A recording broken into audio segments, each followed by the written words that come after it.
Қайырлы күн, құрметті әріптестер және шақырылғандар. Бүгін әлеуметтік мәдени даму комитеті Қазақстан Республикасының кейбір заңнамалық актілеріне денсаулық сақтау мәселелері бойынша өзгерістер мен толықтырулар енгізу туралы Қазақстан Республикасының заңының жобасын таныстыруда. Заң жобасын денсаулық сақтау министрлігі бастамашылық жасады. Жұмыс тобының жетекшісі депутат Зарина Айдархан қызы Камасова болып табылады. Бейне конференц байланыс арқылы жұмыс тобының мүшелері, сарапшылар, сақтандыру компанияларын, медициналық ұйымдардың, кәсіподақтардың өкілдері қатысуда.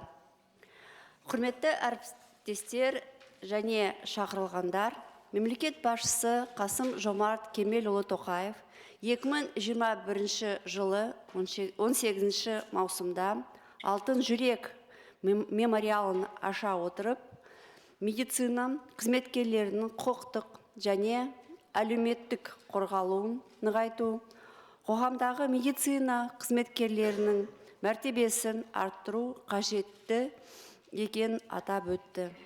Бүгін біздің назарымызға медицина қызметкерлерінің кәсіби жауапкершілігін сақтандыру институтын іске асыруды қамтамасыз ететін құралдар мен тетіктерді қалыптастыруға бағытталған заң жобасы ұсынылады. Сонымен қатар Қазақстан Республикасының еңбек сіңірген дәрігері атағын енгізу және өз кәсібінің үздігі республикалық конкурсын құру, қылмыстық кодекстің жекелеген баптарын ізгілендіру көзделеді. Заң жобасы бойынша денсаулық сақтау министрі Ажар Ғиният толықтырақ баяндайды. Құрметті әріптестер, шақырылғандар, негізгі баяндама жасау үшін 10 минутқа дейін уақыт беріледі. Сөйлеу және сұрақ үшін 3 минуттан аспай уақыт анықтау ұсынылады. Осы регламентті қатаң сақтауды сұраймын.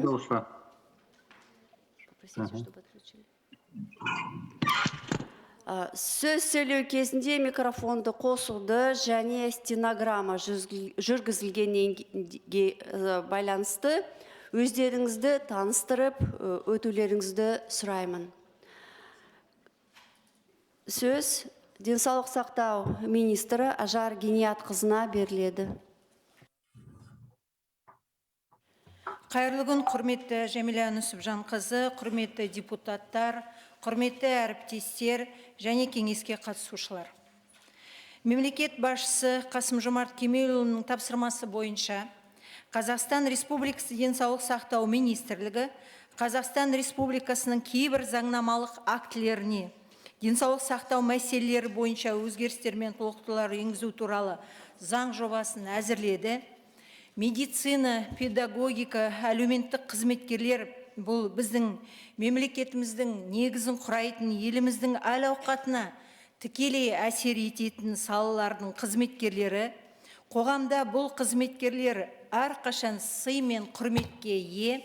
Медицина бұл білім, ғылым саласы. Көп жағдайларда аурулар, әрбір адамдардың, индивидтердің денсаулығына байланысты қалыпсыз, немесе типтік емес симптомдармен жүреді. Ал аурулардың салдарын, нәтижесін көбінесе болшау мүмкін емес. Сондықтан да медицина қызметкерлерінің практикалық қызметі қоғамның игілігі үшін үнемі қауіп қатермен байланысты мамандықтарға жатады. Күрделі және жауапты, бірақ өкінішке орай бұл ауыр еңбек көп қоғамда бағаланбай отыр. Сондықтан да пациенттердің зиянды өтеу құқықтарын іске асыру үшін медицина қызметкерлерінің кәсіптік жауапкершілігін міндетті сақтандыру жүйесін елімізде кезең-кезеңмен енгізуді жоспарлап отырмыз. Бұл жаңа реформа көрсетілетін медициналық көмектің сапасын арттыруға мүмкіндік береді және жалпы Қазақстан Республикасы денсаулық сақтау саласының халықаралық аренадағы жақсы рейтингіне ықпал етеді. Қазір халық денсаулығы мен денсаулық сақтау жүйесі туралы Қазақстан Республика кодексінің 270 бабында медициналық көмек көрсету кезінде пациенттің өміріне және немесе денсаулығына зиян келтірілген жағдайда медицина қызметкерлерінің кәсіптік жауапкершілігін сақтандыру құқығы заңнамалық түрде бекітілген, ондай норма бар, ал заң жобасын бойынша іске асыру жолдары бекітіледі. Мемлекет басшысы Қасым-Жомарт Кемелұлы Тоқаевтың тапсырмасының негізгі мақсаты ретінде әзірленген заң жобасы осы медицина қызметкерлерінің мәртебесін арттыруға, пациенттердің құқықтарын қорғауға және осы реформа медициналық көмектің сапасын арттыруға бағытталып отыр. Заң жобасын әзірлеу кезінде халықаралық тәжірибелер зерттелді.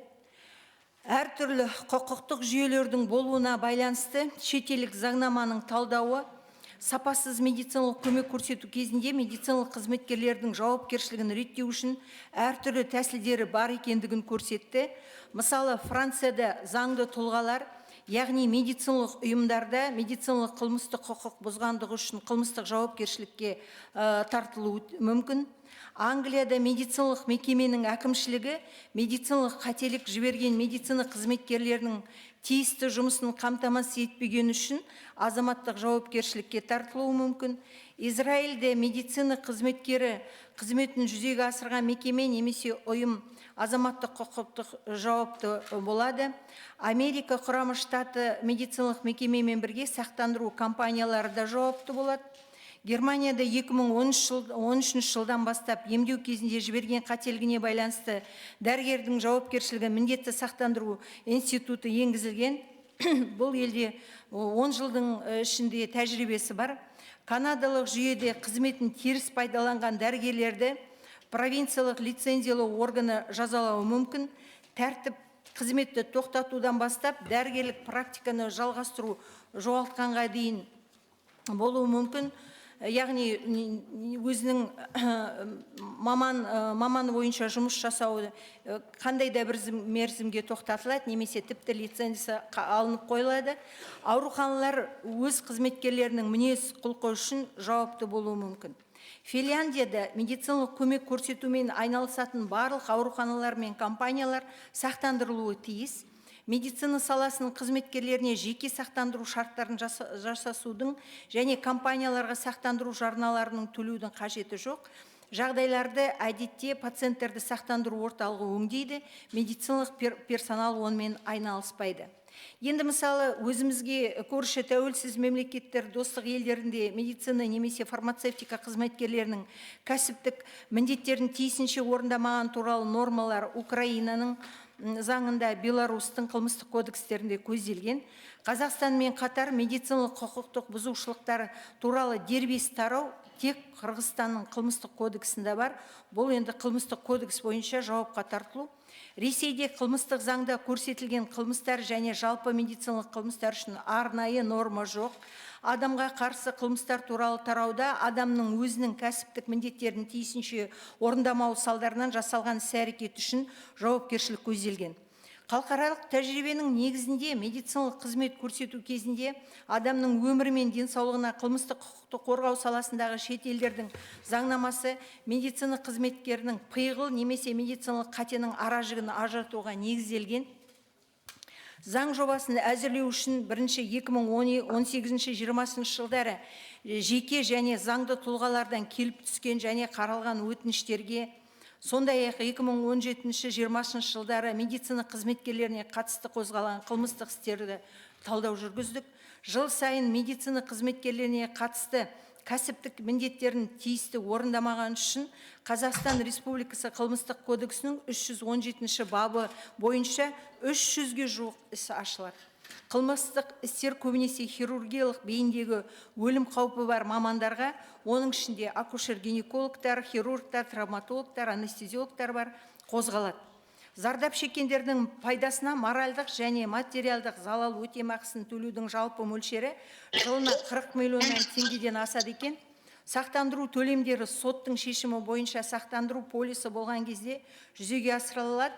Қылмыстық жауаптылық танылған жағдайда төленбейді.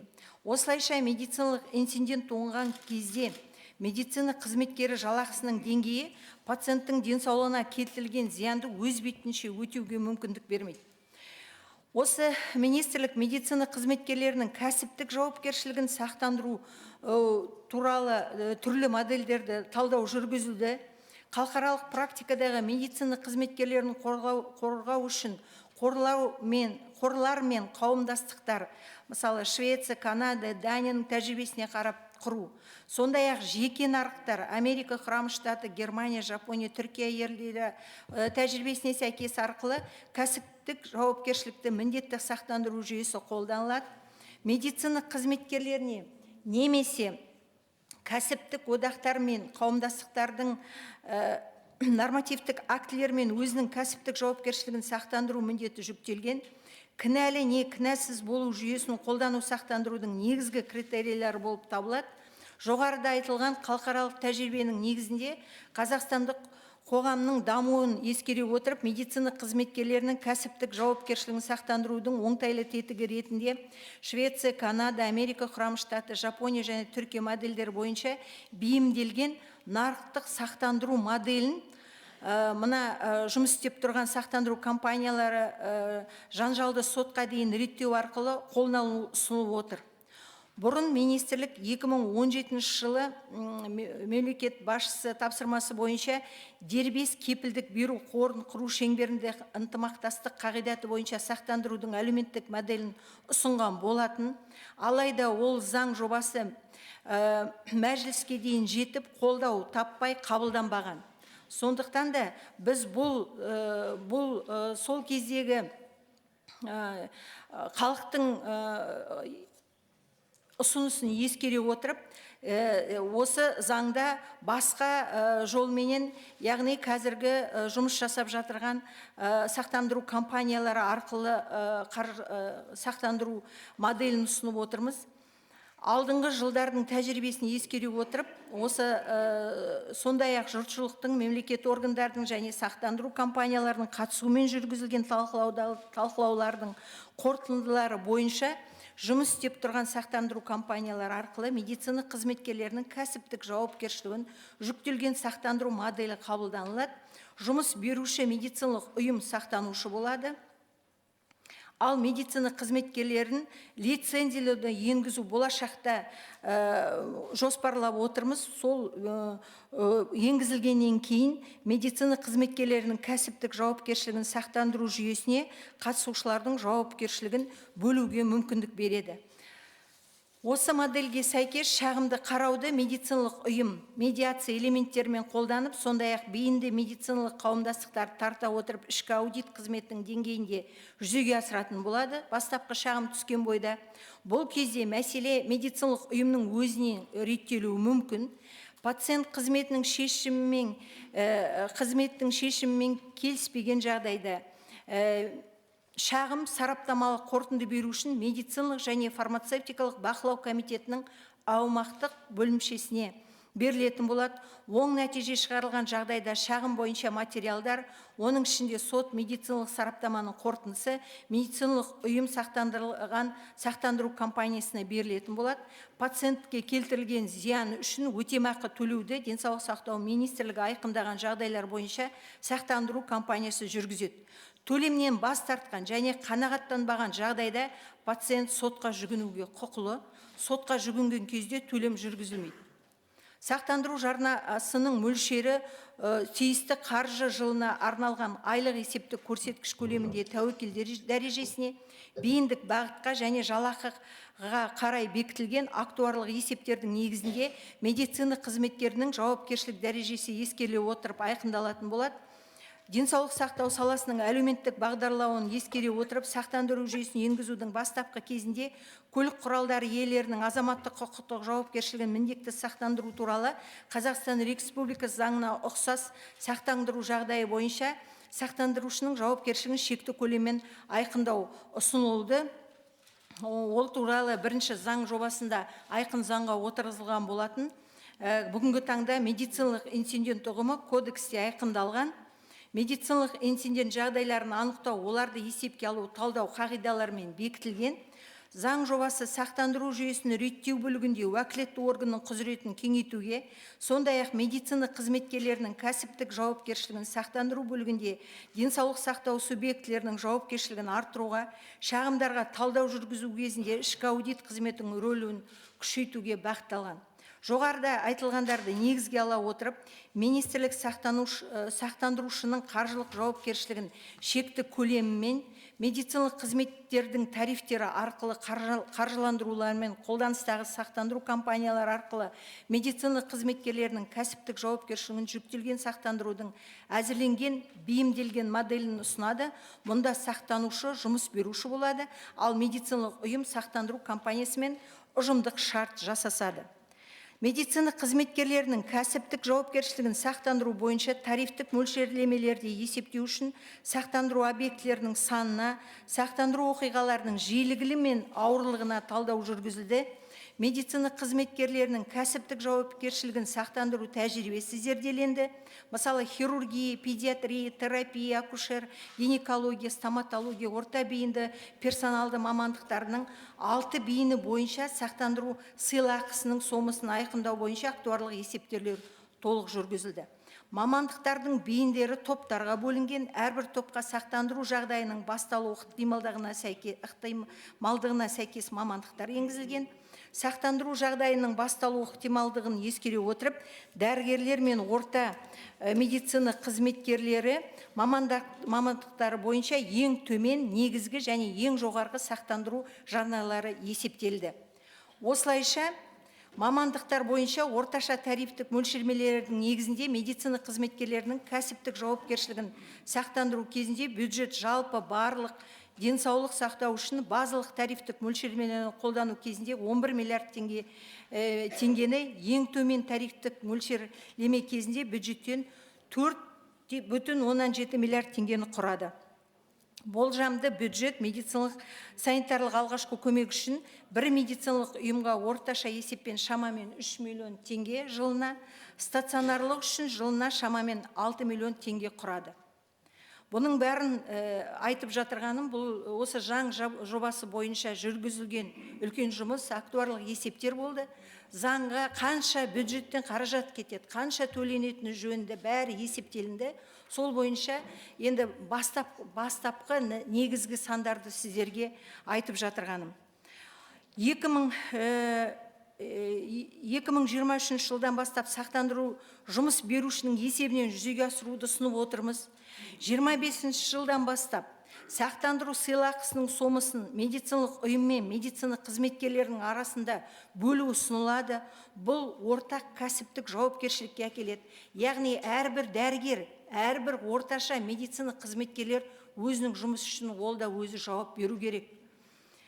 Кәсіптік жауапкершілікті сақтандыру жүйесімен жүргізілген актуарлық есептердің нәтижесінде 2023 жылы жалпы сомасы 4,16 миллиардқа теңгеген, оның 2,17 миллиард теңгесі тегін медициналық көмектің кепілдік берілген көлемінің есебінен және 1,18 миллиард теңге міндетті әлеуметтік медициналық сақтандырудың есебінен 304 мыңнан астам медицина қызметкерлерін қамту ұсынылып отыр. Бұл барлық бюджет есептеліп, республикалық бюджеттік комиссиядан өтілген қаражаттың мөлшері нақтыланған. Қаржыландырудың неғұрлым ұтымды тетігі ретінде медициналық қызметтердің тарифтері ұсынылып отыр. Сонымен бірге, Жәмилә Нүсіпжан айтып кеткендей, заң жобасы шеңберінде 1000 айлық есептік көрсеткіш мөлшерінде бір жолғы төлемді ұсынумен 3 атақ жылына Қазақстан Республика еңбек сіңірген дәрігері, яғни заслуженный врач Республики Казахстан деген атақ енгізіліп отыр. Сондай-ақ 500 айлық есеппен көрсеткіш мөлшерінде төлемді ұсынумен 17 жеңімпазға республикалық конкурстың мамандығы бойынша үздік мемлекеттік және ведомстволық наградалар ұсынылатын болады. Яғни жыл сайын осы медицина қызметкерлер күнінде біздің елімізде ең үздік дәрігерлер анықталады. Ең үздік ауыл дәрігері, ең үздік жалпы практикалық дәрігер, ең үздік хирург, ең үздік акушер гинеколог деген сияқты бүкіл еліміз бойынша ең үздік дәрігерлер анықталатын. Енді сол заң жүзінде сол біздің үздік дәрігерлеріміздің марапаты белгіленіп, және ол айлық есеппенен оларға сый ақы беріледі. Денсаулық сақтау министрлігі заң жобасы шеңберінде медицина және фармацевтика қызметкерлерінің кәсіптік міндеттерін тиісінше орындамаған үшін қылмыстық құқық бұзушылықтарды ізгілендіру және Қазақстан Республика қылмыстық кодексінің 317 бабының санкциялық шараларын төмендету бойынша нормалар ұсынылып отыр осы заң жобасында. Мысалы, денсаулыққа байқаусызда орташа және ауыр зиян келтірілген үшін айыппұл мөлшерін және қамауға алу мерзімін азайту, денсаулығына ауыр зиян келген немесе пациент қайтыс болған жағдайда бас бостандығынан айыру жазасын мерзімін қайта қарай отырып, бас бостандығын шектеуге ауыстырылсын деген норма енгізіліп отыр. Медицина қызметкерлерінің кәсіптік жауапкершілігін сақтандырудың ұсынылып отырған моделі және кәсіптік міндетін тиісінше орындамаған үшін жазаларды ізгілендіру бірінші кезекте азаматтардың құқықтарын қорғауға, медициналық қызметтерді алу кезінде денсаулығының өміріне келтірілген зиянды өтеуге. Оны бәрімізге белгілі, көбіне осындай азаматтар өзінің денсаулығына зиян келгенде сот жүзінде оны дәлелдеймін деп жүргенде қанша уақыт кетеді. Оның денсаулығын сауықтыруға уақыты кетіп қалады. Бұл да пациенттеріміздің құқығын арттыруға бұл нормалар көмектеседі. Және де медицина қызметкерлерінің заңдық және қаржылық қорғауға, науқасқа көмек көрсету кезінде қызметі қоғамдық пайдалы тәуекелмен байланысты саладағы жоғары білікті мамандардың кетуін азайтуға бағытталады. Жауапкершілік, оның ішінде қылмыстық жауапкершілік өте жоғары болғандықтан, көптеген әсіресе ең қиын мамандықтарда көбіне жақсы мамандар, білімді мамандардың кетіп жатырғанында осыған байланысты болып отыр. Заң жобасын қабылдаудан күтілетін нәтижелер медицина қызметкерлеріне негізделген шағымдардың санын біртіндеп азайту. Өз медициналық мекеме, сонан кейін дәрігердің немесе орташа медицина қызметкерлердің өз жауап бергендіктен, бұл шағымдардың азаюына әкеліп, жауапкершілігі болғандықтан әкелуіне соғады деп үміттенеміз. Барлық халықаралық тәжірибеде соған әкеліп көрсетіп отыр.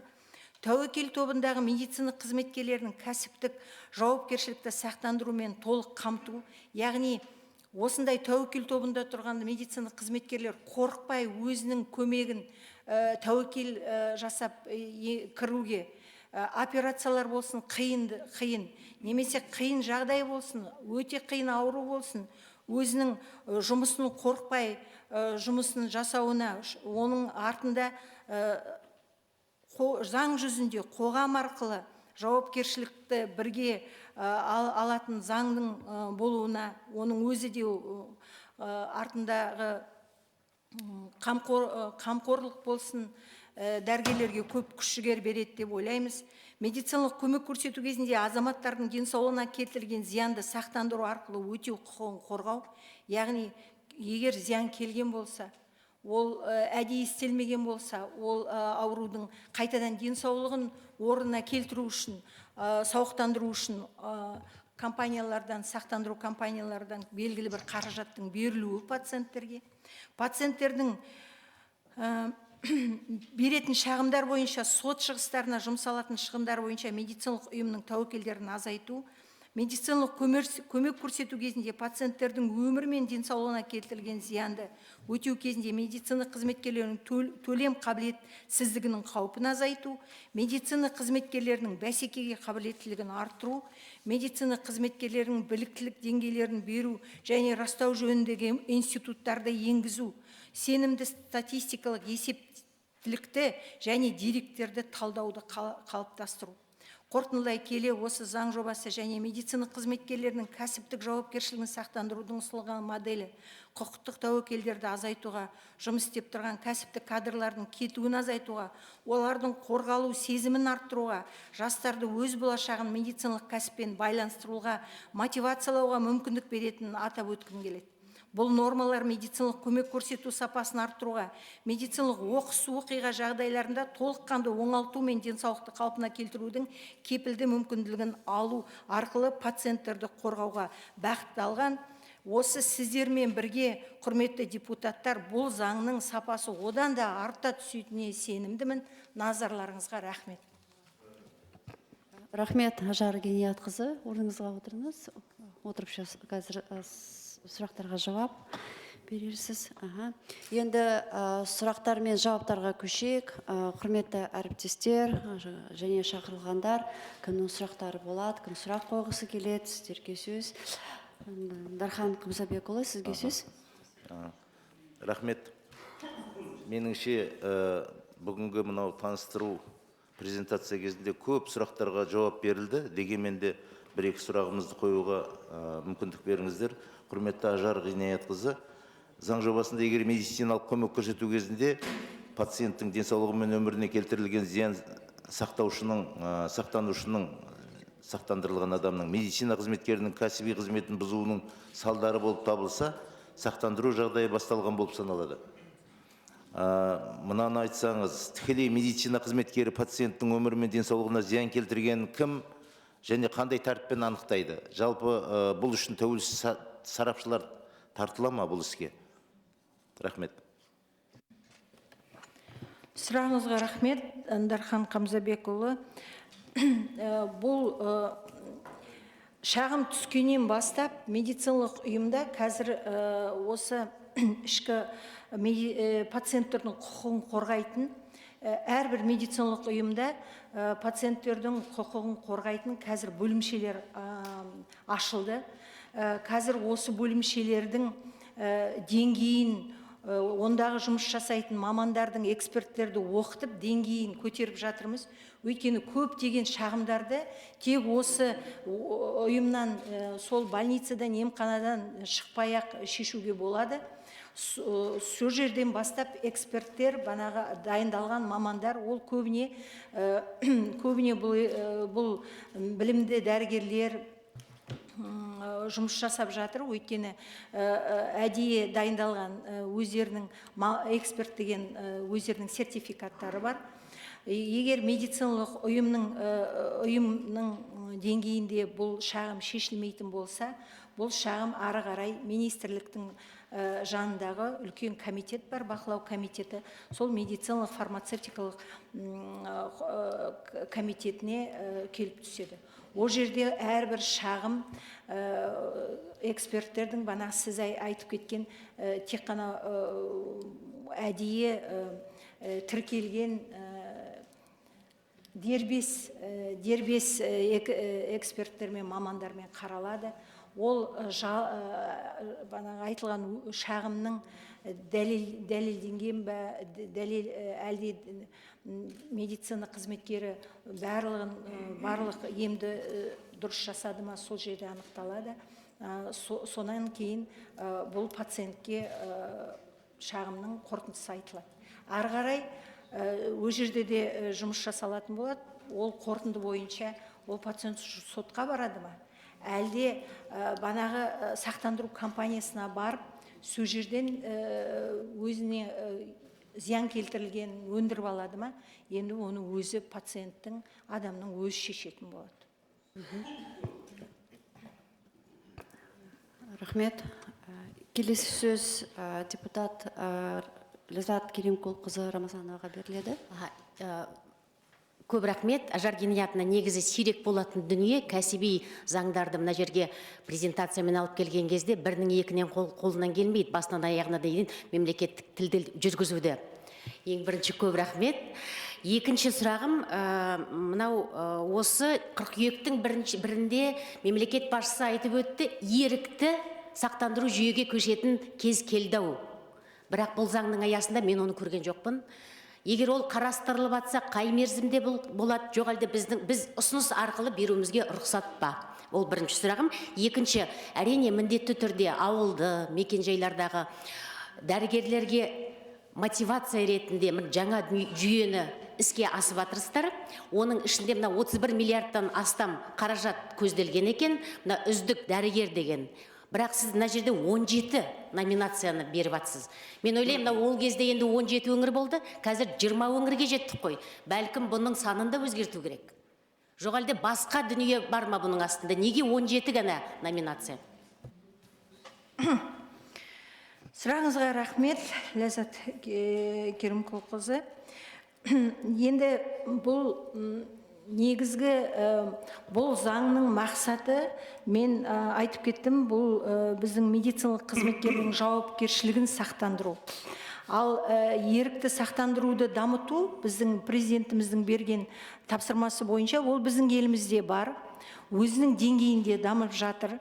Президентіміздің тапсырмасы бойынша ары қарай қолдау, мемлекет жағынан қолдау тауып,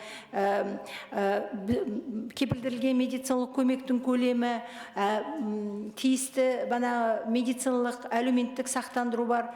Осы сақтандырулардың жүйесін бір ортаға қою, ол заң жүзінде керек. Сондықтан бұл заң тек мен айтып кеттім, заңның аты бұл денсаулық сақтау саласының кодексіне өзгерістер енгізу бойып жалпылама кіргендіктен, сіздің әрбірде осы заңға қандай осындай ұсыныс денсаулық сақтау саласын жақсартуға жасағыңыз келеді, оның бәрі құп алынады деп ойлаймын. Өйткені заңның өзі, заңның аты жалпылама келгенде денсаулық сақтау саласына байланысты болып тұр. Енді 17 номинация біз жыл сайын бұл өткізетін біздің ең үздік дәрігерлеріміз, дәрігерлер емес, осы медицина қызметкерлер, оның ішінде ең үздік мейірбикелерге де, мейіргерлерге де берілетін бар. Сондықтан ол жыл сайын арналған номинацияның саны бүгінгі таңда басқа жаңа мамандықтар кіріп, бұл тізім үлкейіп, кеңейіп жатырса, онда қосармыз. Қазір осы 17 номинацияға қаражат қаралды. Рахмет. Келесі сөз Нұрымова Гүлдара Алданышқызына беріледі. Құрметті әріптестер, негізі біздің депутаттар алдын ала жазылғандар да бар. Сол үшін мен араластырып беріп отырайын, осы залдағымен алдын ала жазылғандармен. Рахмет, құрметті Жамиля Нусипжанқызы.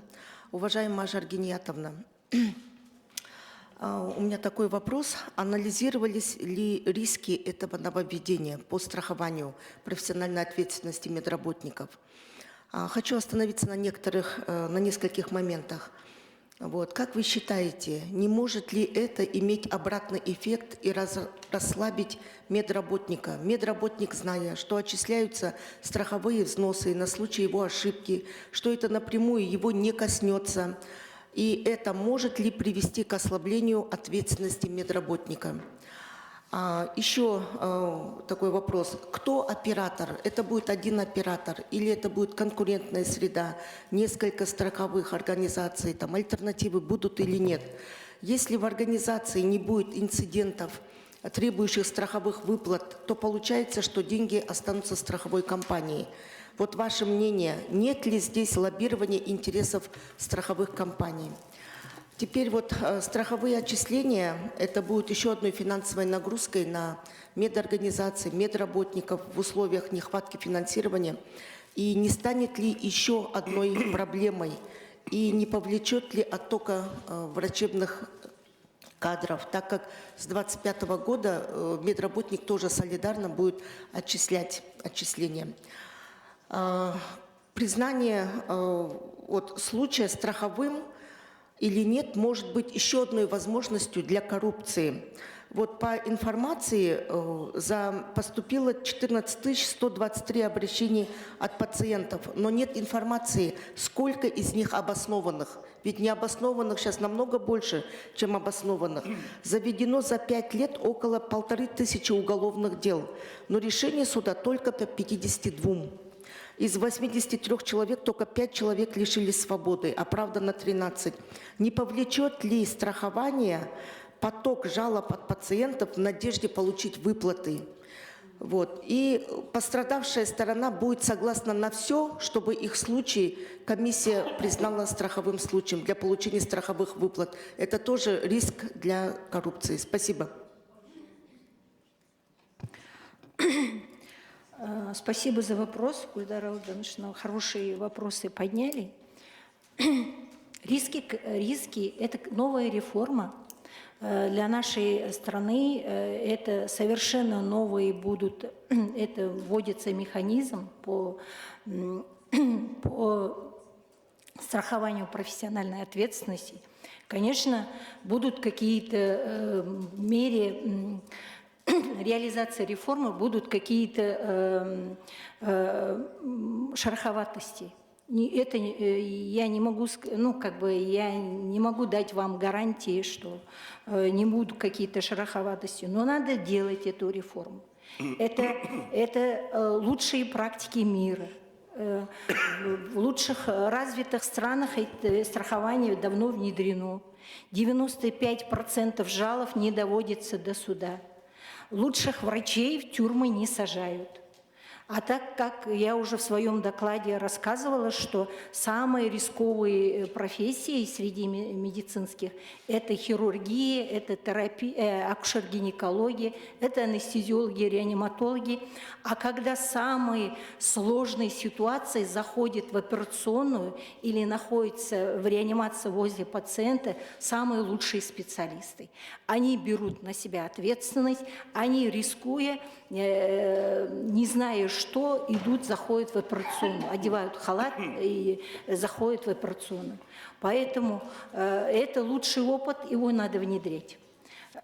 Поэтому говорить, что рисков не будет, я не могу сказать. Это зависит от нас, от медицинских работников, от общества, от ответственности страховых компаний, от соблюдения законодательства в Республике Казахстан. А то, что расслабиться не даст медработников, это да, потому что мы уже в своих подзаконных актах, в договорах, мы будем делать такие стимулы мотивации, что, если каждый раз какой-то сотрудник допускает и видит это главный врач, что за него приходится там платить, это уже дает менеджеру принимать какие-то решения. И будут стимулы, когда меньше жалоб, наоборот, снижаться будет от медицинских организаций выплаты, снижаться будет цена страхования. Это тоже мы учтем, чтобы стимулировать, чтобы медицинские организации без жалоб работали, качественно работали. Теперь я уже отмечала, что это конкурентная среда.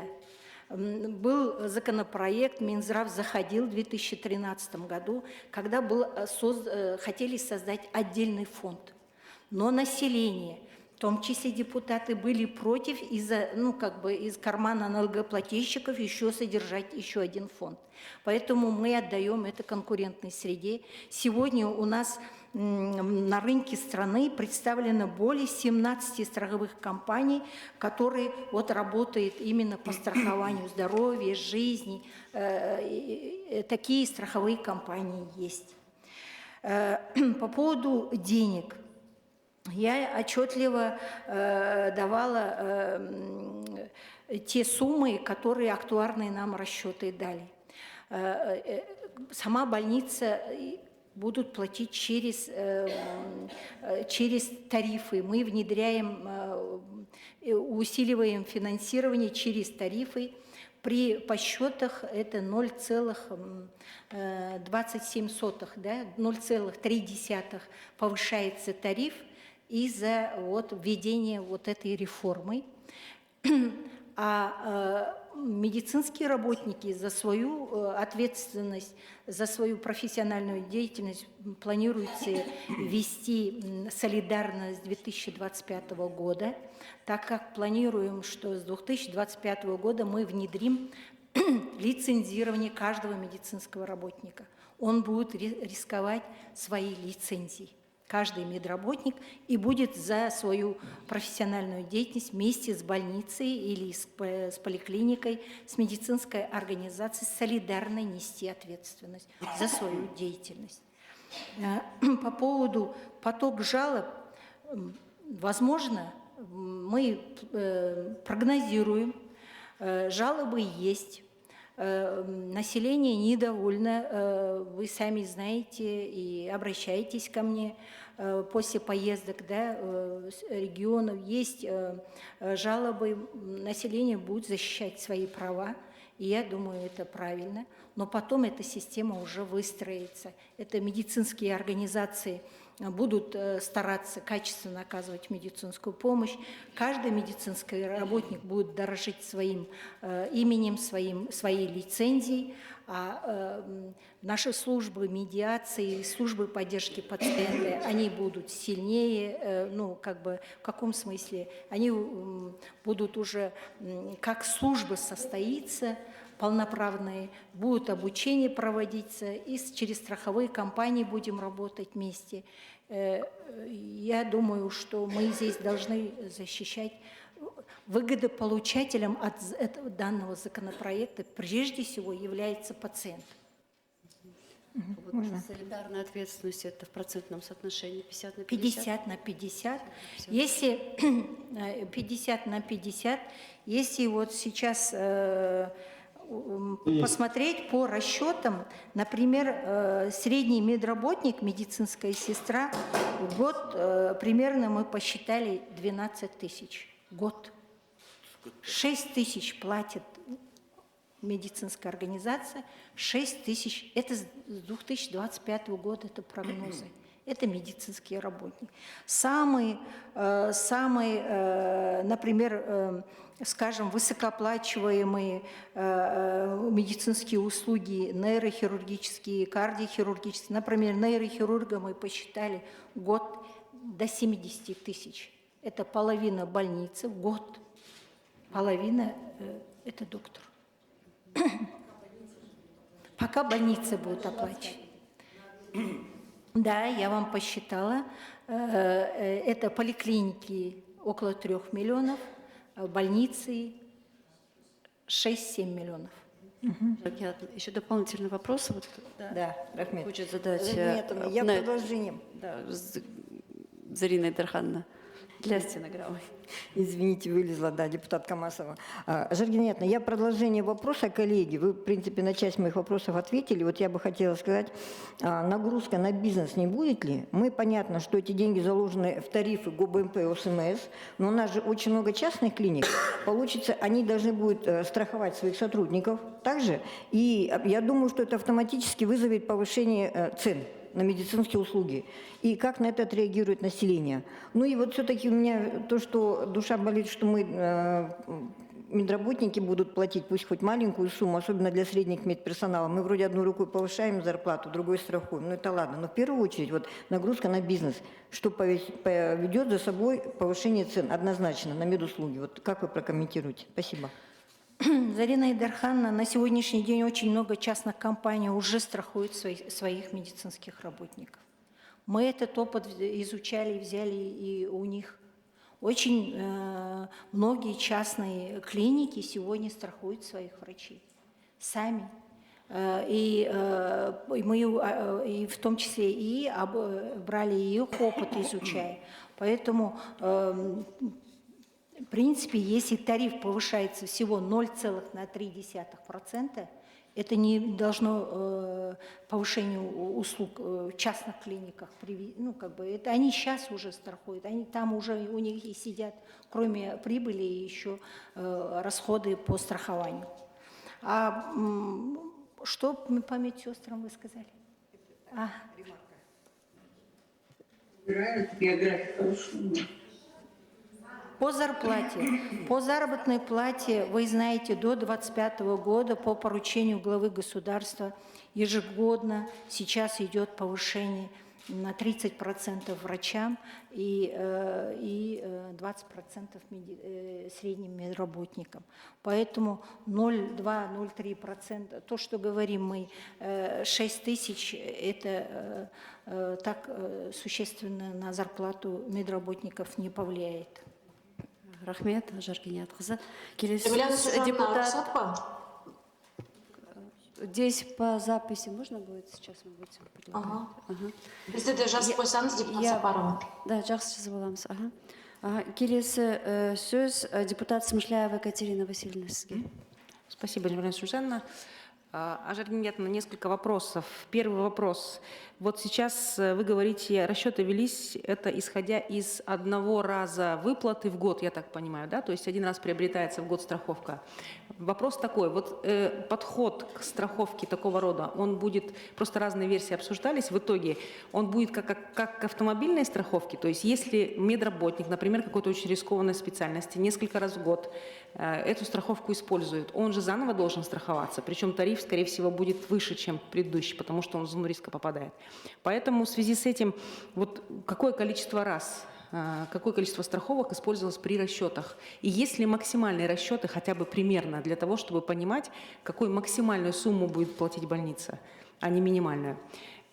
И здесь я поддержу абсолютно своих коллег по поводу тарифов. Тогда речь, ну то есть если сумма изменится, соответственно, изменится и размер тарифа. Если тариф изменится, у нас уже сегодня в системе тарификации 90%, до 90% ФОД составляет в бюджете медицинской организации. Если мы еще сейчас сюда сверху тарифа будем давать оплату медицинской страховки, то тут тоже будет вопрос. Еще один момент. У вас в законопроекте в таблице указано, что типовой договор по страхованию разрабатывает Министерство здравоохранения по согласованию с регулятором в сфере страхования. Мне кажется, что здесь нам нужно будет вместе поработать. Какие-то минимальные стандарты должны быть в законе указаны, какие должны содержаться в таком типовом договоре, потому что норма очень маленькая, и все на откуп подзаконных актов отдано, это достаточно сложно воспринимается. И еще одно пожелание, чтобы вот этот типовой страховой договор был разработан и представлен рабочей группе во время обсуждения законопроекта в Мажилисе, как подзаконный нормативно-правовой акт. И последнее по солидарной ответственности медицинских работников. Просто смотрите, сейчас мы же планируем ввести ее в 2025 году, но сейчас это может очень, ну как бы заранее, да, негативно сказаться на наших медиков. Даже если речь идет о маленькой сумме, все равно опасения присутствуют. Насколько нам нужно сейчас в законопроект эту норму о солидарной ответственности вводить? Может быть, имеет смысл в 2024 году ввести, чтобы никого не пугать. Если мы все равно берем до 2025 года обязательство платить эти деньги за медработников, зачем сейчас завести речь о солидарном? Мы еще понятия не имеем, как это будет. И как раз к тому времени, к 2024 году, мы увидим объемы страхования, увидим риски, и тогда, когда мы в 2024 году предложим солидарное, уже у наших медработников не будет таких опасений, они будут знать точно цифру. Вот такое предложение. Спасибо. Спасибо за вопрос. Один раз в год медработники, вы правы. Мы сегодня, это мы в дальнейшем, как мы видим реализацию реформы, рассказываем. По поводу ответственности солидарных медработников мы зайдем, планируем на следующий год с законопроектом по лицензированию медработников, там же обговорим. Да, этот вопрос, сейчас этот законопроект только разработан, будет обсуждение среди медицинских сообщества и в целом с населением.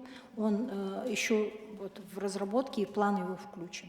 Это вот на первый, думаю, и вот этот вопрос по поводу ответственности солидарной. По поводу тарифов, тариф, как я вам сказала, на каждую услугу большие актуарные расчеты специализированными компаниями проведены. Мы в рамках работы законопроекта представим. И здесь, учитывая, мы взяли, я представляла, сколько за эти годы были жалобы, сколько платили медработники, с учетом того, что закон, как мы говорим, закон больших чисел, мы страхуем более 300 тысяч медработников, а случаев вы видите, представила сколько в год, поэтому увеличения тарифов не будет. До 2025 года вот 0,3% на тариф увеличиваем, а в дальнейшем нагрузка на тариф снизится, потому что, как я вам уже отметила, будет солидарная ответственность. Будет платить сам медицинский работник после внедрения закона о лицензировании. По поводу договора, проект договора разработан, мы вам представим в рамках рабочей группы. И тоже будем очень рады вашим ценным предложениям, пожеланиям. Сколько раз будет платиться один раз. Нет, смотрите, а если она использована? Вот медработник, случай наступил страховой, например, в феврале, а у него еще целый год впереди. Речь сейчас не о медработнике идет речь о медорганизации. Сейчас. Страхуется только медорганизация. Сейчас страхуются только медицинские организации. Один раз в год. Одна общая. Ну, а если она использована? Сколько раз ее можно использовать? В течение года. То есть безразмерная? Безразмерно. Хоть там миллион Да, случаев будет? на 1 год заключается договор, и он до конца года использует. То есть обнуления страховки не будет в Не случае будет. использования? Все, спасибо. Спасибо большое. Келесі сөз депутат Нұғманова Гаухар Көкенқызына беріледі. Рахмет, Жамиля Нусупжанқызы, депутат Нұғманова. Құрметті Ажар Гинаятқызы, медицина қызметкері өз жұмыс барысында жіберген медициналық қателік салдарынан зардап шеккендерге сақтандыру төлемдерінің мөлшері жөнінде түсіндіріп кетсеңіз, оларды кім және қандай мөлшерде орнатады? Рахмет.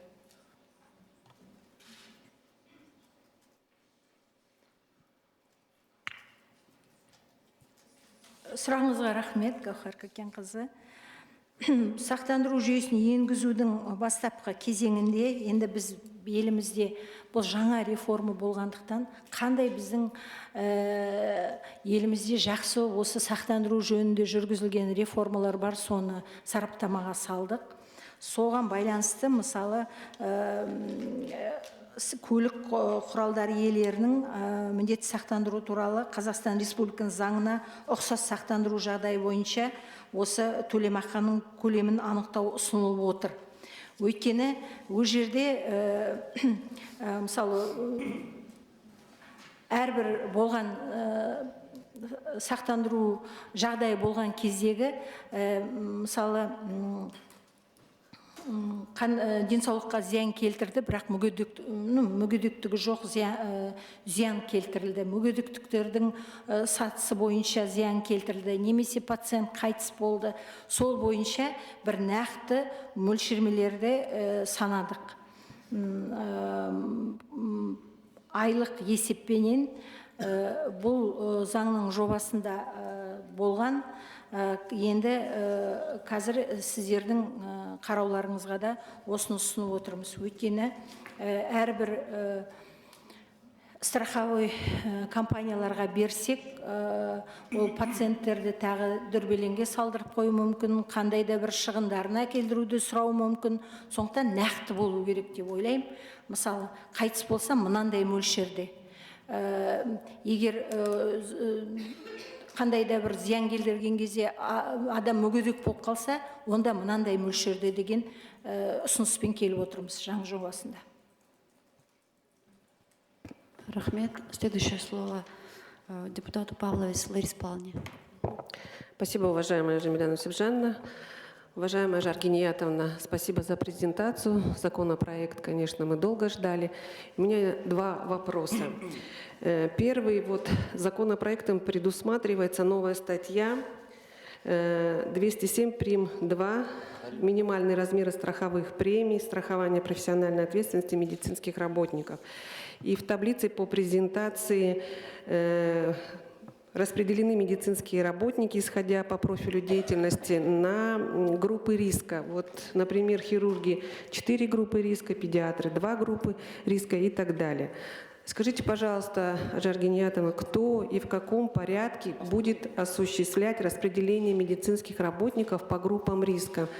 Так как в законе подобные функции не определены ни у правительства, ни у Министерства здравоохранения, и как это будет на практике. И второй вопрос, позвольте сразу, да, уточняющий больше характером. По проекту страховой случай признается как факт наступления гражданской правовой ответственности. Как это тоже будет проходить на практике? Спасибо. Спасибо за вопрос, Лариса Павловна. Группы риска определены в ходе анализа профессиональных рисков, мирового опыта, различных моделей страхования и актуарных расчетов. Порядок определения групп риска предлагается утвердить на подзаконном уровне. Расчеты у нас имеются. Это вот профили, группы риска и размеры страхового взноса. мы можем детально по хирургии, по педиатрии, по терапии, по всем профилям у нас есть. Они еще разделяются по 4 группам риска, актуарных расчетов. Подойти вам показать. Нормативно-правовые акты, они уже, подзаконному уровню. они уже да. есть. Мы это все хотели в законопроект включить, но когда мы согласовывали с государственными органами, нам посоветовали, что очень многие вот, детальные расчеты включить на подзаконный уровень. И второй. Гражданская ответственность. Да, да. Ну, по гражданской ответственности, это вот на усмотрение, я говорила, пациента. Пациент, если по обоснованным жалобам будет забирать, участвовать в договорных отношениях со страховой компанией, с медицинской организацией, заберет страховые выплаты и откажется от судебных разбирательств, то будет вот, по данному закону он получит страховые выплаты. Но пациент будет сам решать. Он может и обратиться в суд, и потребовать ответственности. Рахмет. Спасибо. Келесі сөз депутат Сапарова Алия Сүйіндікқызына беріледі на онлайн связи. Рахмет, құрметті Жәмилә Нүсіпжанқызы. Жалпы денсаулық сақтау мәселелерінің маңыздылығын ескерсек, бүгінгі таныстырылып отырған заң жобасы өте маңызды екені, өзекті екені сөзсіз. Дегенмен бірқатар анықтайтын сұрақтарым бар заң жобасына қатысты, солардың жауабын естісем деймін.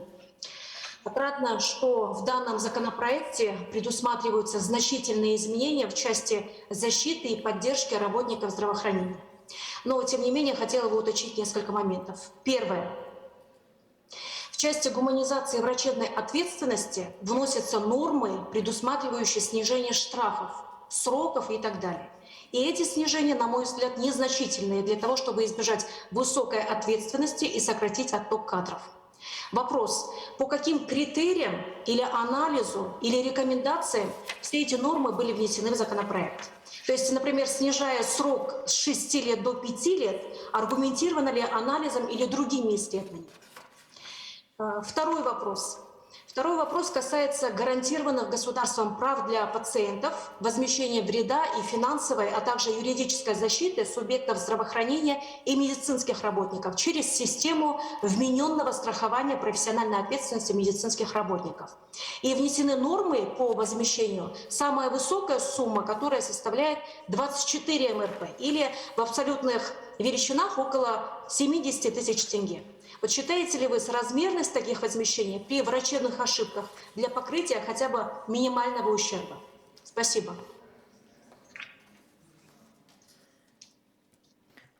Спасибо за вопрос. Когда мы готовили законопроект, очень были бурные обсуждения. Здесь мои коллеги сидят с медицинских общественных организациях. Это 317 статья Уголовного кодекса.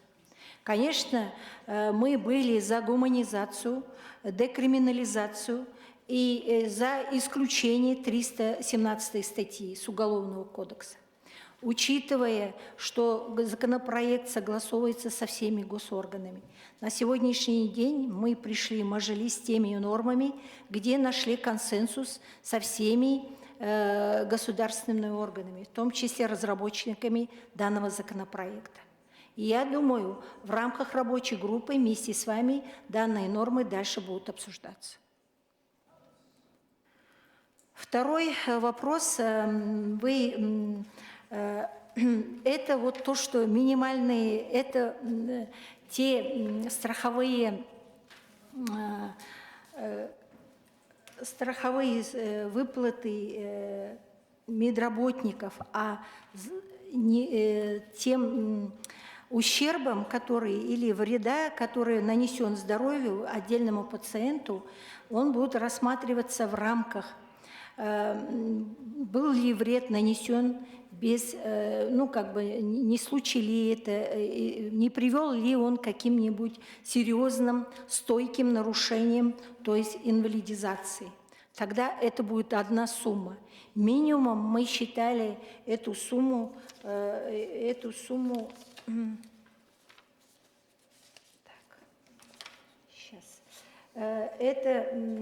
сумма мы считали... Сколько МРП у нас было? 300. 300 МРП. Почему в МРП? Чтобы пациенты, мы знаем, что МРП каждый год меняется, чтобы эта сумма не уменьшалась, а наоборот, это было в пользу пациента. Если пациент с разными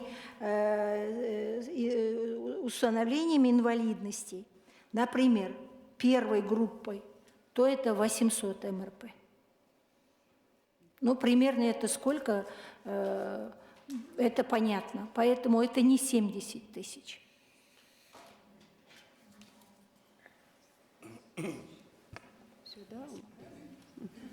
Нет, 24 Удовлетворены МРП, в ответом? законопроекте так и написано же. Алия Спарна, вы удовлетворены ответом или у вас уточняющие есть еще вопрос? Ну, давайте в рабочем порядке. И на первый вопрос я не до конца получила ответ. Значит, и на второй вопрос тоже не совсем удовлетворена ответом. Давайте тогда в рабочем порядке мы поработаем. Спасибо. Хорошо, в рабочем порядке можете письменно дать, да, ответ, если... В рабочем порядке вот мои коллеги здесь отработаем. Да, хорошо. Так, слово просит Жамиля Нусупжановна, Булгацевич. я прошу прощения, тогда давайте, как вы указали, в письменно пусть дадут ответ, ладно? Конечно, Рахмет. это будет более четко, Рахмет. ясно выражены мысли и ответы, на которые вы потом можете ссылаться, или же, если у вас будут дальше вопросы, конкретизировать. Дұрыс. Рахмет, Жамиля Нусупжановна. Рахмет. Келесі сөз Булгацевич Татьяна Борисовна просит. Пожалуйста, Татьяна Борисовна, вам слово. Представьтесь, кто вы в аудитории. Добрый день, уважаемые коллеги, уважаемая Ажар Геннадьевна. Спасибо большое за включение в участие в рабочей группе. Я представляю профсоюз медицинских работников СИНЫМ и представляю по поручению председателя Сапарбека Сериковича Дюсенова. Очень большая работа проделана. Вот с прошлого года мы вели обсуждение, и действительно очень много изменено. Это очень радует, и я согласна с Ажар Геннадьевной, что мы впервые это пробуем, и, конечно, могут быть и проблемы, и неожидаемые совершенно реализации и так далее. Но вот на что бы хотелось обратить внимание. Я хочу поддержать Екатерину Васильевну о том, что на сейчас напряженность среди медицинских работников, она очень высока. И вы все знаете причины, это проблемы с финансированием. Сейчас наши медики, к сожалению, устроены так, что они не голосуют, они не бастуют, они просто уходят из наших медицинских организаций. И процент недокомплектации наших лечебных учреждений он становится все больше и больше. И на сегодня вот такая катастрофическая ситуация даже в нашей области Кустанайской. Установлены подъемные в районе 5 миллионов тенге, но никто не приезжает работать в критических сферах здравоохранения, то есть в акушерстве, в хирургии, анестезиологии и так далее. И, конечно, мера по сооплате с 2025 года вызовет, конечно, сразу негативную реакцию. И я думаю, что вот абсолютно правильно пока, может быть, планировать, но не обсуждать это вот широко для того, чтобы людей не будоражить. Потому что в процессе реализации могут выявиться разные варианты, и плюсы, и минусы. Теперь вот касательно жалоб уже поднимали вопрос, абсолютно правильно. Вот я как независимый эксперт, который принимает участие в работе по жалобам, хочу сказать, что действительно огромное количество жалоб, они просто эмоциональные, деонтологические и не имеют никакого отношения к тому фактору нанесения ущерба здоровью и жизни.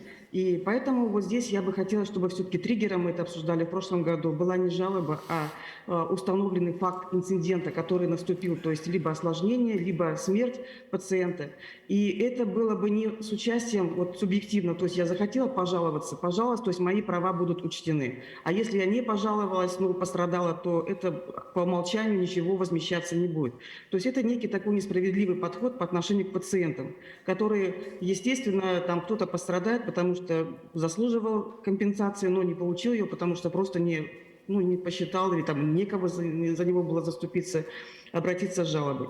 И, соответственно, вот для того, чтобы внедрить эту систему учета инцидентов, вот в прошлом году прекрасная была пилотная программа по учету инцидентов, которые должны проводить медицинские организации. Чем лучше они будут это делать, тем качественнее будет помощь, которая будет оказываться, потому что они начнут анализировать, почему те или иные проблемы у них происходят систематически. То есть мы сможем выявить системные проблемы в оказании помощи нашим гражданам. То есть мы увидим, как действуют наши протоколы, насколько мы сильны в качестве дефектов, то есть правильно ли мы их оцениваем, потому что штрафные санкции, которые тоже вызывают сегодня, до миллиарда тенге снимаются штрафные санкции по оказанию медицинской помощи фондом страхования. Но мы же понимаем, что больные выжили, выздоровели, то есть это какие-то дефекты документирования и так далее. То есть вот здесь, конечно, тоже нужно наводить порядок. И вот большая просьба учесть все эти пожелания, вот, когда мы начнем работать, я надеюсь, что это все будет действительно включено. Мы предлагаем пилотный проект по учету инцидентов, и те больницы, которые не будут показывать инцидентов, вот переживал депутат, что деньги останутся в страховой компании. Да, это плохо, потому что не бывает, чтобы не было инцидентов в любой больнице, особенно там, где касается вопроса оказания тяжелым больным, экстренным больным и так далее. И я хочу сказать, что мы тоже возлагаем большие надежды на реализацию этого проекта. И, конечно, очень бы хотелось, чтобы все-таки 317-я статья была просто исключена из Уголовного кодекса. Спасибо. Пожалуйста, Жоргия. Татьяна Борисовна, для этого на сегодняшний день созданы во всех медорганизациях службы поддержки пациентов. Это от нас зависит, чтобы эти жалобы не попадали в суд, не попадали в комитет по контролю медицинской деятельности, да, чтобы поэтому сейчас большое будет внимание службам поддержки пациентов. Все решали здесь и сейчас, в медицинской организации. Обратились с жалобами, там же и решали. И по поводу солидарной ответственности я согласна, и депутата я поддержала. Мы это будем обсуждать когда зайдем с законопроектом по лицензированию медработников. По медицинским инцидентам пилотный проект, он в прошлом году завершился, теперь он по всей стране будет внедряться, и мы сами должны быть заинтересованы их анализировать и делать выводы. Спасибо. Спасибо, Жоргия. Келесі сөз Ашымжанов Жанарбек Садыханұлы, депутат. Сізге сөз. Рахмет, Жамиля Нусипжанқызы. Құрметті Ажар Ғинаятқызы, менің сұрағым әлеуметтік сақтандыру қорының қызметіне байланысты. Бұл қор өзіңізге мәлім, еліміздегі әртүрлі орталық қалалардағы медициналық нысандармен келісімге отырады. Мен жақында Алматы қаласындағы кардиологиялық орталықтың ұжымымен кездестім. Солардың басшылығымен ұжыммен кездескенде мына проблема туындап отыр. Қазір қормен бұлар жыл басында өздерінің заявкаларын берген, қажетті сома 5,2 миллиард болатын. 5,9 миллиард. Ол қордан 3,2 миллиард бөлінді. Ол ақша жаздың жарымына дейін, яғни тамызға дейін бұл ақша түгесіліп бітті. Әлі алда 5-6 айдай уақыт бар. Қалған қызметтің бұл қалаға ғана емес, еліміздің мемлекеттің әр өңірінен келген кардиологиялық, кардиохирургиялық бағытта қызмет көрсетеді. Неге тиісті қажетті жылға керекті қаржыны толық бөліп бермейді? Ендігі қалған жарты жылдықта сақтандыру бағытындағы ел халыққа қызмет қалай көрсетіледі? Қазір міне қыркүйектің басында ақша толық бітіп, енді мәселелер басталды. Осыған жауап берсеңіздер. Рахмет, Жанарбек Садыханұлы, сұрағыңызға. Осы жылдың аяғына таман жыл сайын 2009 жылы осы ұлттық денсаулық сақтау жүйесі енгізіліп, бүкіл қаражат осы денсаулық сақтау министрлігіне шоғырылғаннан бері жыл сайын көтерілетін мәселе. Жылдың аяғында берілген жоспарлы қаражатты 6 айдың 9 айдың ішінде игеріп, енді қосымша қаражат сұрайтын барлық медициналық ұйымдардың сондай әдеті де бар. Қазіргі таңда 4 үлкен министрліктің комиссиясы бүкіл республика бойынша осындай көп қаражатқа немесе қаражат сұрап отырған немесе қандай да бір бана задолженность дейді, соған кіріп кетіп жатырған медициналық ұйымдарды тексеріп жүр. Соның қорытындысы бойынша қазір осы республикалық бюджеттің комиссиясында қосымша қаражат қаралатын болады. Сондықтан тиісті қаражат медициналық орталықтарға дәлелденген қаражат қосымша бөлінетін болады. Енді сұрағандардың барлығына бере беретін, енді әркім бюджетке байланысты екенін сіз түсінеді деп ойлаймын. Ол бюджетке байланысты жылдың басында бөлінген қаражат әрбір медициналық ұйымға ай сайын жоспарлы қолданылу керек. Қаражатты дұрыс игерілді ме тексеріліп жатыр қазір. Сол комиссияның қорытындысымен осы айдың аяғына дейін қаражат қарастыратын боламыз. Береміз қосымша көптеген медициналық ұйымдарға. Ажар Ғинаятқызы, маған жазбашада берсеңіз жауабыңызға мен толық қанағаттанбадым. Жылдың басында, жыл бұрын берген, олар нақты керекті соманы белгілеп берді ғой, жаңа сіздің жыл ортасына дейін егеріп тастап, қайттан қосымша қаржы сұрайды дейтін сөзіңізбен мен толық келісе алмай отырмын. Жалпы бұл енді еліміздегі Алматы қалалық кардиологиялық орталығы білесіз, нағыз кәсіби білікті елге негіз қызмет көрсетіп жатқан республикада бірден-бір жетекші ұжымдардың бірі. Сондықтан бұған біз көмек көрсетпесек, қазірдің өзінде үлкен мәселелер басталды. Ертең үлкен аяғы бір қиыншылықтарға алып келеді. Осын жеткен назарға аударсаңыз, сосын маған жазбаша түрде мен сізден жауап берсеңіз осыған. Қабылданды. Келесі сөз депутат Аманжол Дүйсенбайұлына беріледі. Рахмет, Жамиля Нүсіпжанқызы. Құрметті Ажар Ғинаятқызы, сізге бір ұсынысым, екі сұрағым бар. Мынау медицина саласының қызметкерлерін марапаттауда арнайы үздік ауыл дәрігері номинациясын енгізгендеріңізге қуанып отырмыз. Осы енді үздік ауыл дәрігері номинациясын марапаттауды мына бұқаралық ақпарат құралдарын жұмылдыра отырып, елордасы Астанада салтанатты түрде марапаттау жасасаңыздар деген тілегіміз бар. Өйткені оларға бұл мемлекет тарапынан, министрлік тарапынан, халық тарапынан арнайы бір үлкен құрметтің белгісі болар еді. Бірінші сұрағым, біз региондарда халықпен кездескен кезде міндетті түрде мен өз басым медицина саласының қызметкерлеріменен кездесіп, оларменен ой бөлісіп отырамын. Мынау Жезқазған және Сәтпаев қаласының аурухана дәрігерлерінің аманатын жеткізуге рұқсат етіңіз. Олардың айтуы бойынша мына отбасылық дәрігерлік амбулаторияның қызмет көрсету сапасының төмендігін айтады осы региондағы. Соның салдарынан ауруханаға келетін науқастар науқасы асқынып келеді дейді. Сол мына отбасылық дәрігерлік амбулаториялардың қызметінің сапасын жоғарылатуға қандай жұмыс атқарасыздар, осыны білгім келеді.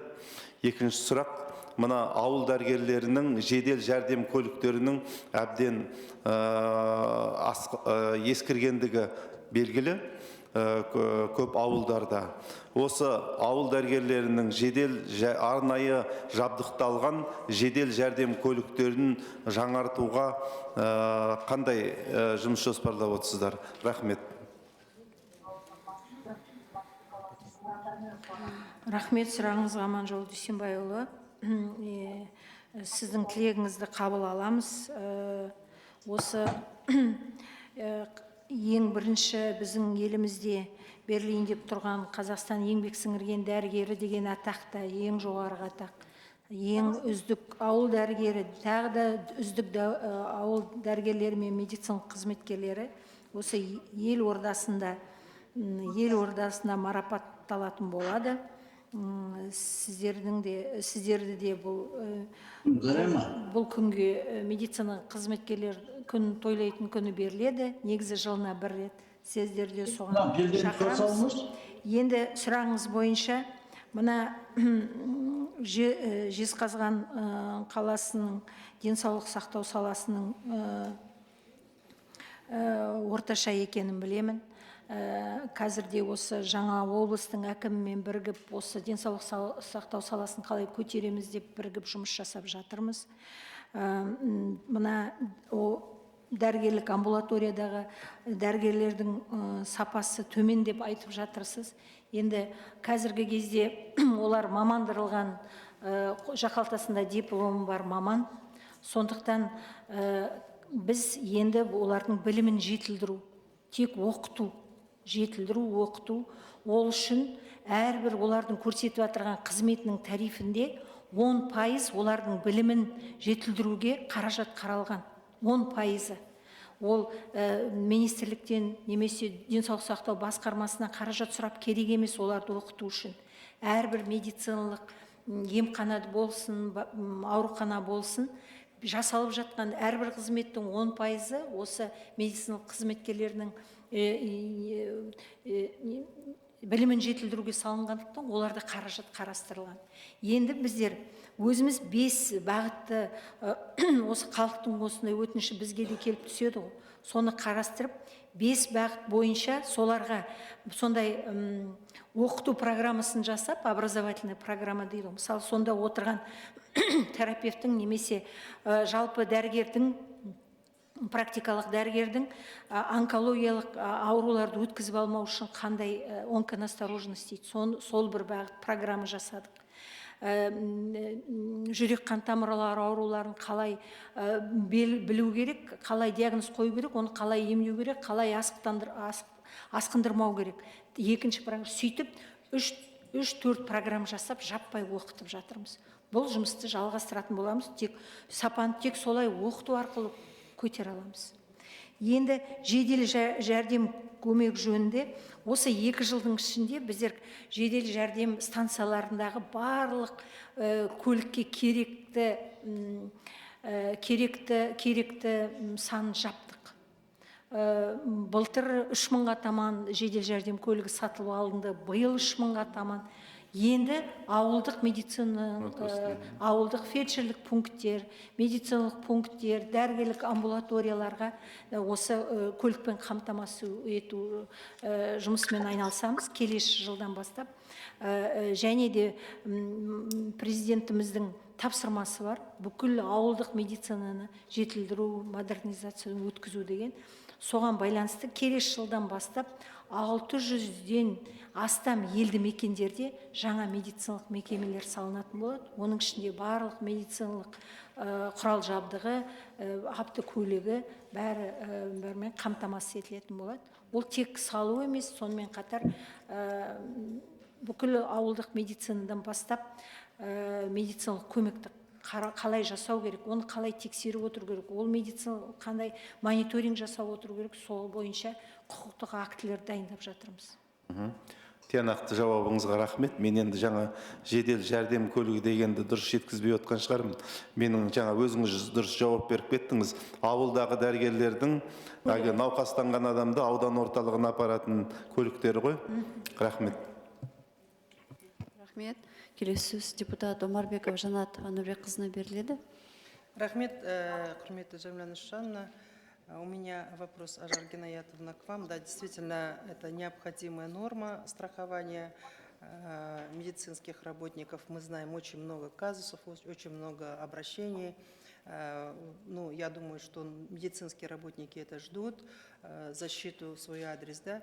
Но из года в год мы констатируем факт о том, что нехватка медицинских работников. Около 4000 врачей из года в год почему-то не хватает.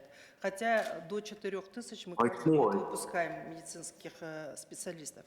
Более 8000 младшего медицинского персонала нехватка. Да? И каждый год эта цифра как бы остается на том же уровне. Мы видим большую текучесть кадров. Например, 80%, если медицинских работников, тех специалистов, которые заканчивают медицинские учреждения, приступают к работе, то через года-два мы видим, что часть почти увольняется. Потом мы видим очень большой дисбаланс между селом и городом. Вы сами знаете, что эти проблемы есть. Но вот я к чему это все говорю? О том, что именно идет большой отток кадров за счет вот социальной поддержки, сейчас с регионов тоже говорили, и гарантии. Но мы видим как бы один из видов гаранта, как раз вот это вот страхование, да? Не считаете ли вы, что вот лицензирование, которое вы предлагаете на сегодняшний день, тоже повлечет за собой отток кадров? Вы будете лицензировать, как бы очень большое количество окажется, что не пройдут это лицензирование. Ведь на сегодняшний день не так медицинские организации лицензируются. Без сертификата соответствия, без сертификации на работу так и так врачей не принимают. А получается, мы столько лет они учатся, готовим их, государство огромные средства закладывает, и потом начинается у нас сертификация, лицензирование, ну как бы какие-то препятствия. Да? Но это не влияет на то, что улучшилось качество оказания медицинских услуг. Не считаете ли вы, что нужно как бы гарантированно готовить специалистов в сфере медицинского, в сфере медицины? И потом вот тот пилот страхования, вы несколько раз говорили о том, что заходил в кодекс о здравоохранении в прошлом созыве, мы рассматривали национальный оператор, который должен был вот эти все средства собирать, да, и оператор должен был как бы использовать. Да. Вот был пилот, и вы уже сказали в своем выступлении о том, что да, некоторые организации добровольно страхуют своих медицинских работников. Сколько средств было выделено страховыми компаниями для того, чтобы вот решить вот эти спорные вопросы, которые защищали бы медицинских работников? Есть ли у вас такие данные? И потому что, насколько знаем, мы, получается, сейчас будем обогащать страховые компании тем, что вот эти средства будем выделять страховые компании. Не всегда, не во всех случаях возвращаются средства. Например, тот же, если, например, в случае страхования с автомобилем взять, не всегда страховщик может получить свои средства. Деньги остаются. И куда денутся те деньги, которые предприятия государство будет перечислять в страховые компании, но они будут не использованы. А как дальше это будет? Как международный опыт это делает? Насколько я знаю, что эти средства должны накапливаться и использоваться, вот какой-то должен быть, вот когда национальный оператор мы рассматривали, тогда должно было быть, что там средства должны накапливаться и тратиться, опять же, в медицину. Но у нас тут, я, насколько вот посмотрела, послушала вас и вижу, что эти средства, они будут уходить, оставаться у тех страховых компаний, да, мы в конкурентную среду отдаем, обогащение страховых компаний получается, что мы на них сейчас будем работать. И медицинские работники тоже на это пойдут. Жанара Нурбековна, нехватка кадров, вопрос, он был актуальный и остается актуальным. На сегодняшний день вы правильно отметили, вот сколько не хватает, вот столько же врачей ежегодно выпускается. И многие врачи не хотят ехать в села. Хотя, как отметил депутат с Костанайской области, что до 5 миллионов там дают поддержку, это коллега моя отмечала, что до 5 миллионов дает поддержку по сравнению с другими регионами, это очень высокая социальная поддержка. На сегодняшний день этот законопроект один из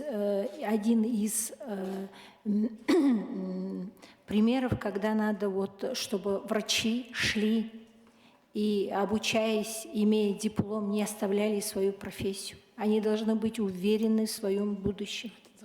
Они должны быть уверены и получать достойную заработную плату. Это вопрос не только Министерства здравоохранения, поэтому мы на сегодняшний день со своей стороны и чувствуем и поддержку главы государства, что постоянную поддержку, что ежегодно повышается заработная плата, и мы надеемся, что это дальше поддержится. И достойно оценивается труд медицинских работников. Мы только за последний год, это связано и с пандемией, наши медицинские работники 40 раз больше получили государственных наград по сравнению с теми годами прошлыми, до пандемийной. По поводу дисбаланса, он был и будет. Он и в хорошие времена был дисбаланс между городом и селом. Для этого ту социальную поддержку, которую сегодня дают акиматы, его надо увеличивать. Нет условий. Многие врачи почему уезжают? Нет условий. Дают дома, которые надо ремонтировать.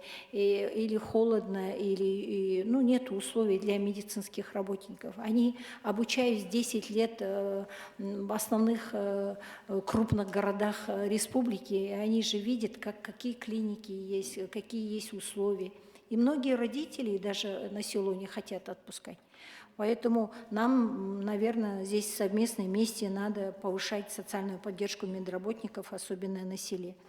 И по поводу, правильно вы отметили, что при введении лицензирования сертификации не будет. И сертификации, и лицензии. Будет только одно лицензирование. Все, что это внедряется опять на повышение качества медуслуг. Это, да, не только в Казахстане, но во всем мире сейчас медицинских работников не хватает. И поэтому по обеспеченности, если сравнивать с странами ОСР, у нас очень хорошая обеспеченность. Поэтому мы сейчас больший госзаказ будем отдавать частным клиникам, чтобы они работали и оказывали эту помощь. По поводу пилот был, это пилот рассказывали в рабочей группе страховые компании, которые работали в этом поле. Они, по-моему, и включены, и вмажились в рабочую группу. Они могут сами отдельно поделиться своим опытом.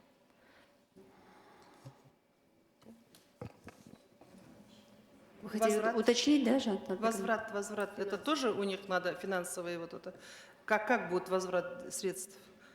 У вас нет данных, да? Вы не изучали, получается? Мы пилот изучали. Кто может мне это самое, да, эту пилот мы информацию изучали. ответить на этот Они вопрос? могут вам представить, даже отдельную презентацию сделать. Ага. Сейчас можете ответить, да? Страховой компании? По страховым компаниям сейчас могут ответить? Добрый день, да, если разрешите. Представьтесь. Даулет Алдынгуров, директор Департамента науки и человеческих ресурсов Министерства здравоохранения. В ходе работы и обсуждения данный вопрос поднимался, и у нас будет как Ассоциация финансистов Казахстана, так и страховые компании в рабочей группе. И данный вопрос, вообще в целом система страхования таким образом устроена, что страховые премии, они, как правило, оседают в самих страховых компаниях. Но часть средств может быть возвращена в медицинские организации через бонусные системы. То есть рейтинг, когда пойдет организация и медицинских работников, скажем, 2-3 года надо для этого, чтобы создалась история. И после этого уже страховые компании будут предлагать определенные бонусы в качестве возврата и так далее, или снижения суммы страховых взносов. А договора будут заключаться, да? Договоры будут, да? Только в договоре. Да, это будет договариваться в договорах. В нормативных законе не будет прописано. Джамиля Нишановна, можно вопрос по лицензированию? Вот насколько, какая разница между лицензированием и сертификацией, вы не сказали. Насколько я знаю, международный опыт, когда врач лицензирование получил, он имеет на руках лицензию, он может прийти в любую клинику, любую больницу и со своей этой лицензией провести и операцию. То есть эта лицензия ему такое право дает. А у нас, если сплошь и рядом всех подряд будем лицензировать, это будет необходимость. Тогда, например, высококвалифицированный специалист, например, да, он может даже выехать за границу со своей лицензией и может свои услуги предложить. Жанара Нурбековна, в данном законопроекте... Есть разница лицензирования и сертификации? В данном законопроекте Или вопрос просто слова лицензирования не идет. И я вам говорила, что будет разрабатывается Минздравом другой законопроект. И я думаю, мы вам полностью представим, когда будем презентовать данный законопроект по лицензированию. Ну, Ажар Геннадьевна, здесь, в принципе, есть, да, суть в этом вопросе. Сертификацию, да, подтверждает квалификацию. Они тот или иной уровень квалификации, да, сертификат выдается. Но лицензирование, наверное, есть разница между лицензированием и сертификацией. Вот здесь вот надо эту тонкую грань тоже предусмотреть, изучить международный опыт, а потом уже все это внедрять потихонечку. Я думаю, это законопроект впереди, еще будем, да, с депутатами обсуждать, с комитетом, с экспертами. Следующее слово просит Халдыбаева Минханым Кусаевна. Пожалуйста, на онлайн-связи. Здравствуйте. Здравствуйте. Да, здравствуйте. Спасибо, госпожа председатель, уважаемые депутаты, уважаемый министр Ажар Гинаятовна. Во-первых, да, хотелось бы поддержать, это очень важный и многострадальный, долгожданный, архиважный для отрасли законопроект. Спасибо, что вынесли уже на обсуждение в Маджлис. У меня 2 вопроса и 5 предложений. Первый вопрос. Ажар Гинаятовна, то, что вы говорите, что это отразится на тарифах и на стоимости платных услуг частных клиник, да? Не получится ли так, что в итоге у нас пациент опять будет платить за вот это страхование? То есть как население это воспримет? Насколько увеличится тариф? Ведь цены, да, действительно, некоторые частные компании уже страхуют, но не все. То есть будет ли это обязательно для всех частных компаний? И насколько вы прогнозируете рост цен на медуслуги, в том числе в рамках ГУБМП УСМС, так как это в тарифе будет сидеть? Второй вопрос. Страховые выплаты, если пострадавшая сторона получает страховые выплаты, не будет ли потом уголовного наказания?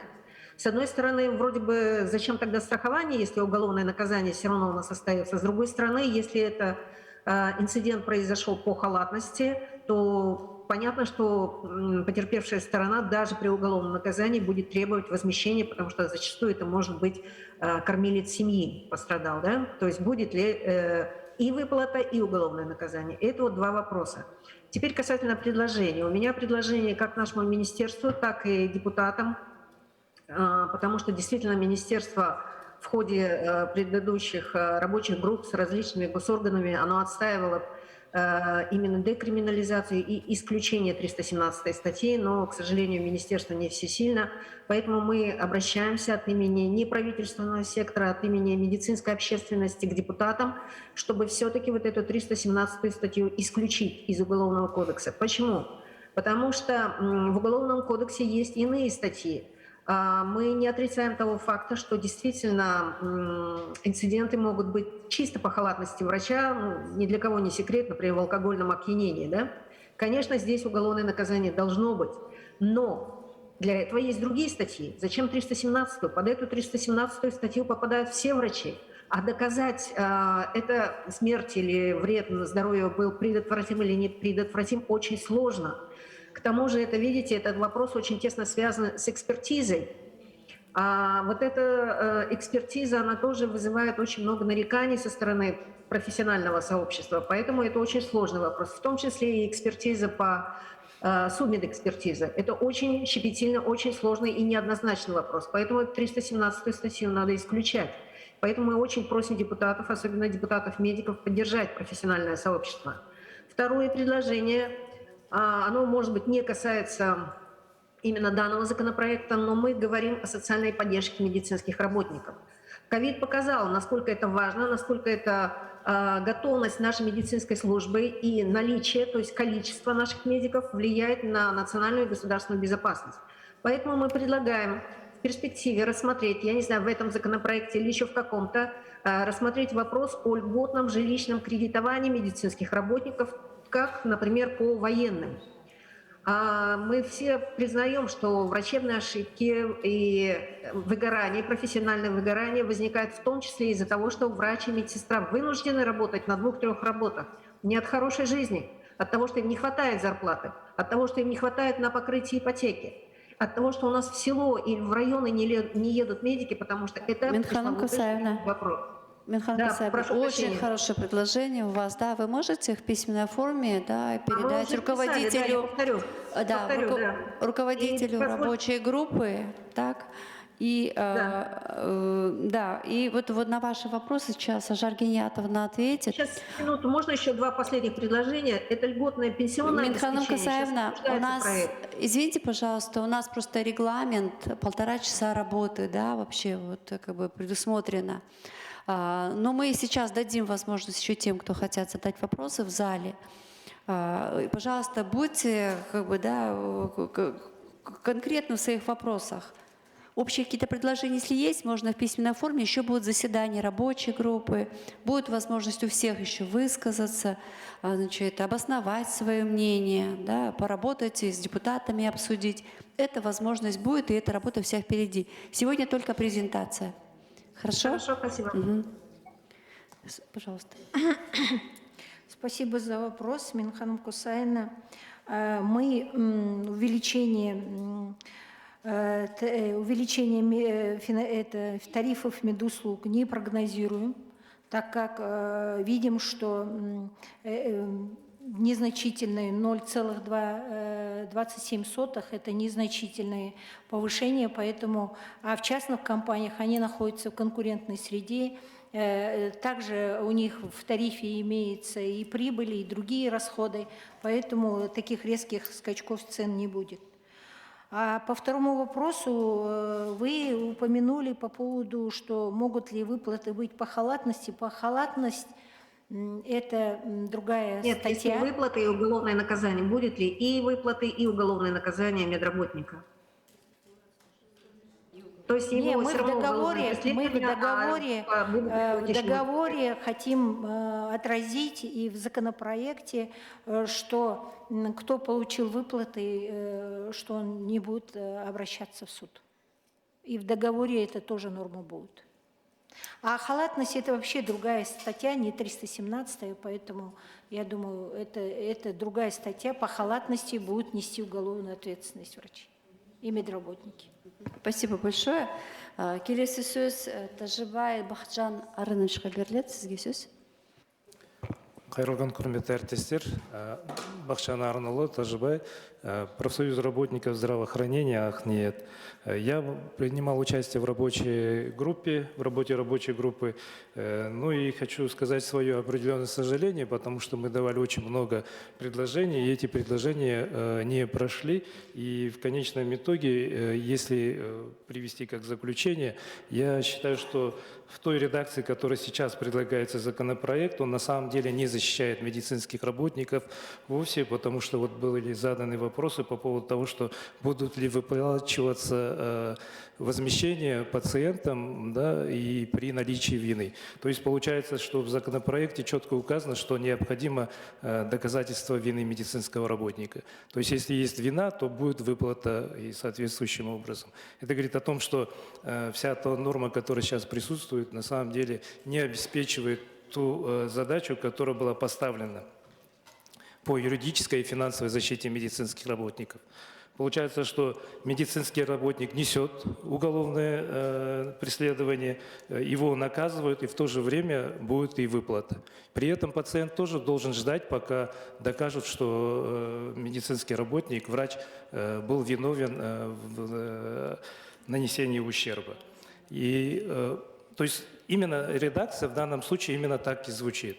И я уже как бы то, что ограничено, и вопросы, наверное, письменно потом как бы, да, направлю, и думаю, мы получим ответ на них, потому что есть, задавались вопросы, в принципе, вот уважаемые депутаты, они, в принципе, вот, все вопросы задали. Но я хотел бы обратить внимание о том, что вот коллега тоже, Минханум Кусаевна, сказала, что декриминализация предполагалась, на самом деле предлагаемая норма по снижению ответственности медицинских работников, это лишь только снижение меры наказания, но ни в коем случае не декриминализация, потому что сама 317 статья, она остается, она никуда не исчезла.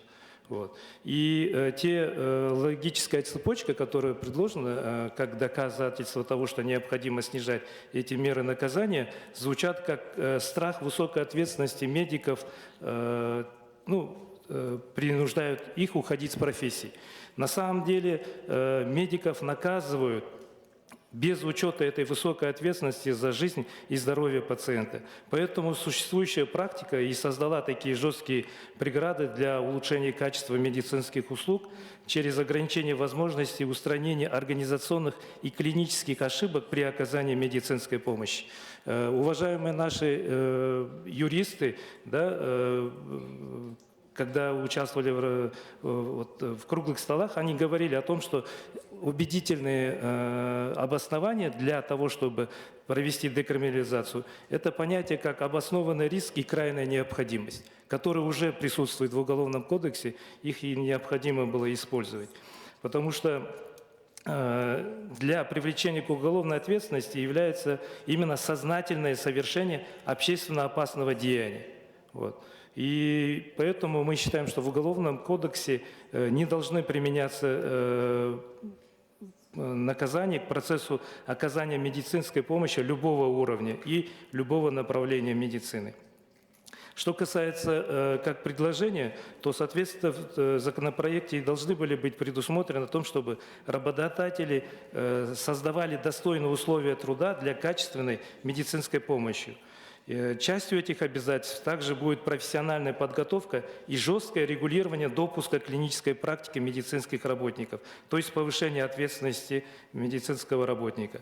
Для того, чтобы предоставлять качественные медицинские услуги, медицинские работники должны иметь достойные условия труда, надлежащую охрану и безопасность труда, и иметь право высказывать об этих условиях труда. А в данном случае у нас все так же остается, как сейчас, ничего не меняется.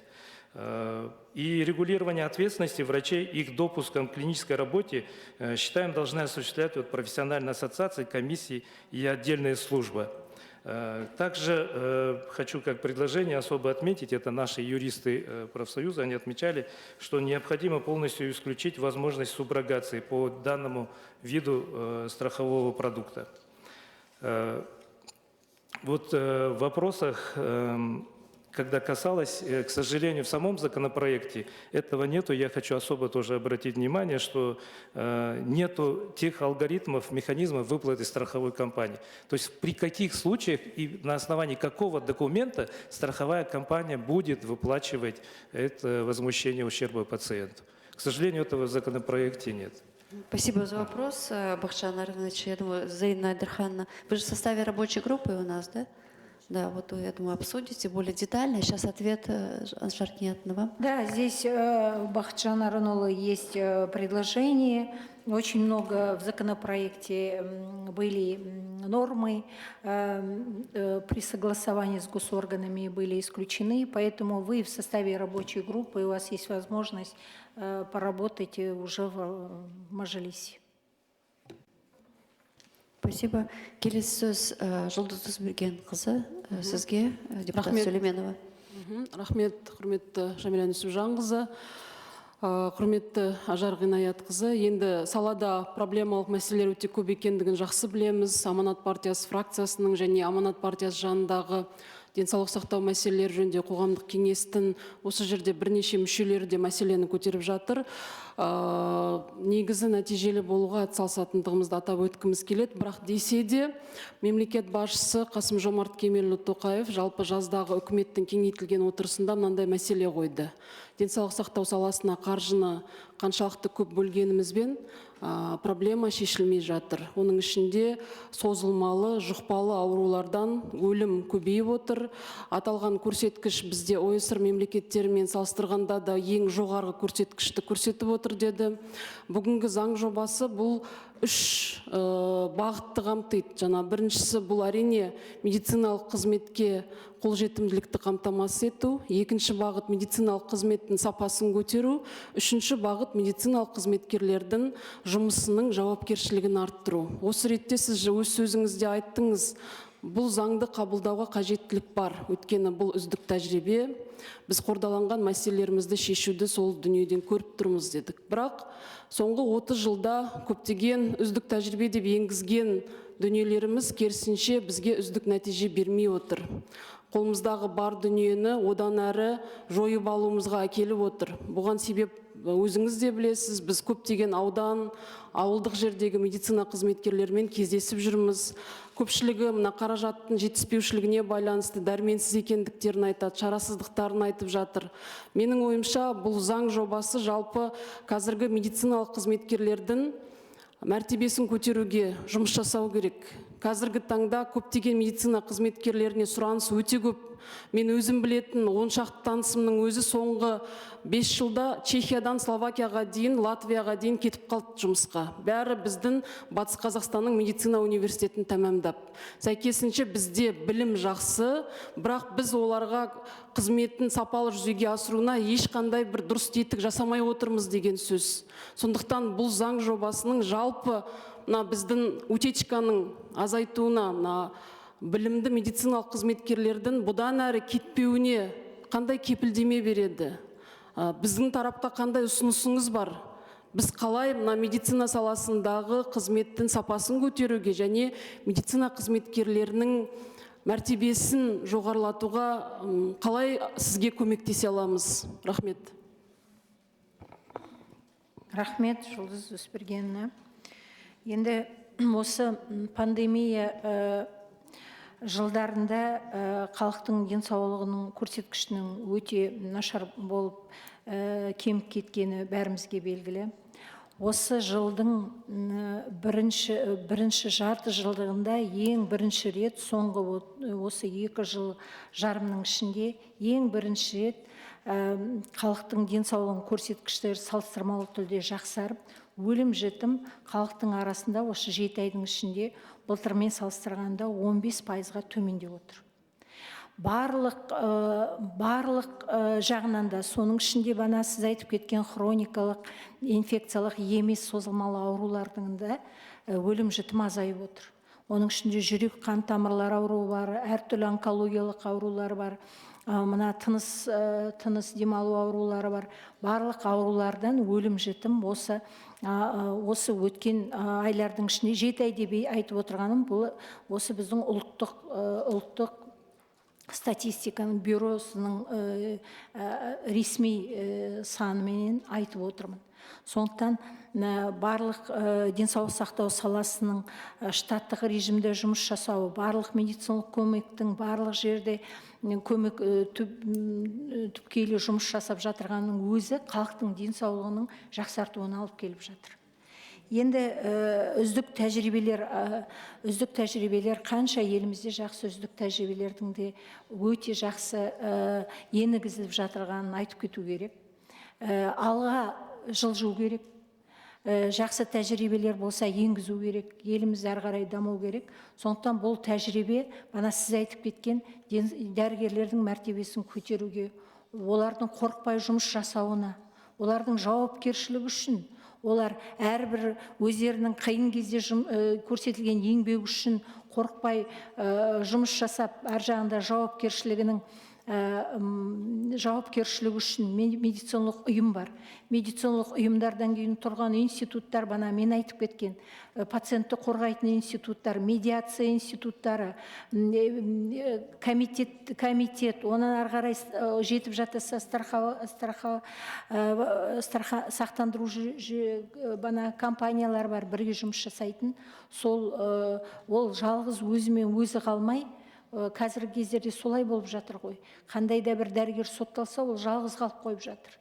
40 миллионға дейін ол тіпті ешқандай еңбек ақысы менен 300 мың алатын дәрігер қалай төлейді оны? Сондықтан ал пациенттер дейміз, оның денсаулығына зиян келген адамдар, олар не істейді? Бұның бәрі, бұл жасалып жатқан реформа, сіз айтып отырған дәрігерлердің мәртебесін асыруға, бірінші пациенттердің құқығын қорғауға. Егер олардың денсаулығына зиян келсе, олардың ол зиян келген өтеу жолға қойылады, бұл тәжірибе бойынша. Сондықтан сіздерден көмегіміз осы тек заңның қаралып жан-жақты сапалы ұсыныстармен жақсарғаны. Сосын бана айтып кеткен дәрігерлердің мына профсоюздық қоғамның да көтеріп отырғаны ол бана қылмыстық кодекске байланысты болып жатыр. Сол жақтан сіздердің қолдауларыңыз керек деп ойлаймын. Рахмет сізге. Рахмет, Ажар Гиниятқызы. Құрметті әріптестер, бізде мына онлайндан екі бүгін қатысушы сөз сұрап отыр. Біздің уақытымыз негізі асып кеттік. 1,5 сағаттан біз уже 1 сағат 50 минут отырмыз. Екі осы азаматқа береміз бе вақыт? Сұрақтарын?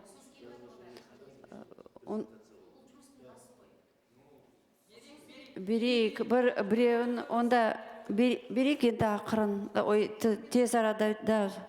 Біріншісі Нұржан Ержан ұлы, сізге қысқа өзіңіздің сұрағыңыз болса айтыңыз. Нақты. Ол кісінің микрофоны қосылмаған ба? Онда келесі Дәулетхан Серғазыұлы, сізге сөз. Рахмет, Ажар Гиниятовна. Мен қысқаша ғана... Сіз кім боласыз, өзіңіз таныстырып кетіңізші? Мен қалалық қоғамдық кеңестің мүшесі, бұрын осы министерствоның қызметкері болып істеген, қазір ассоциация медицинских организаций, Республиканская ассоциация медицинских организаций. Возглавляю.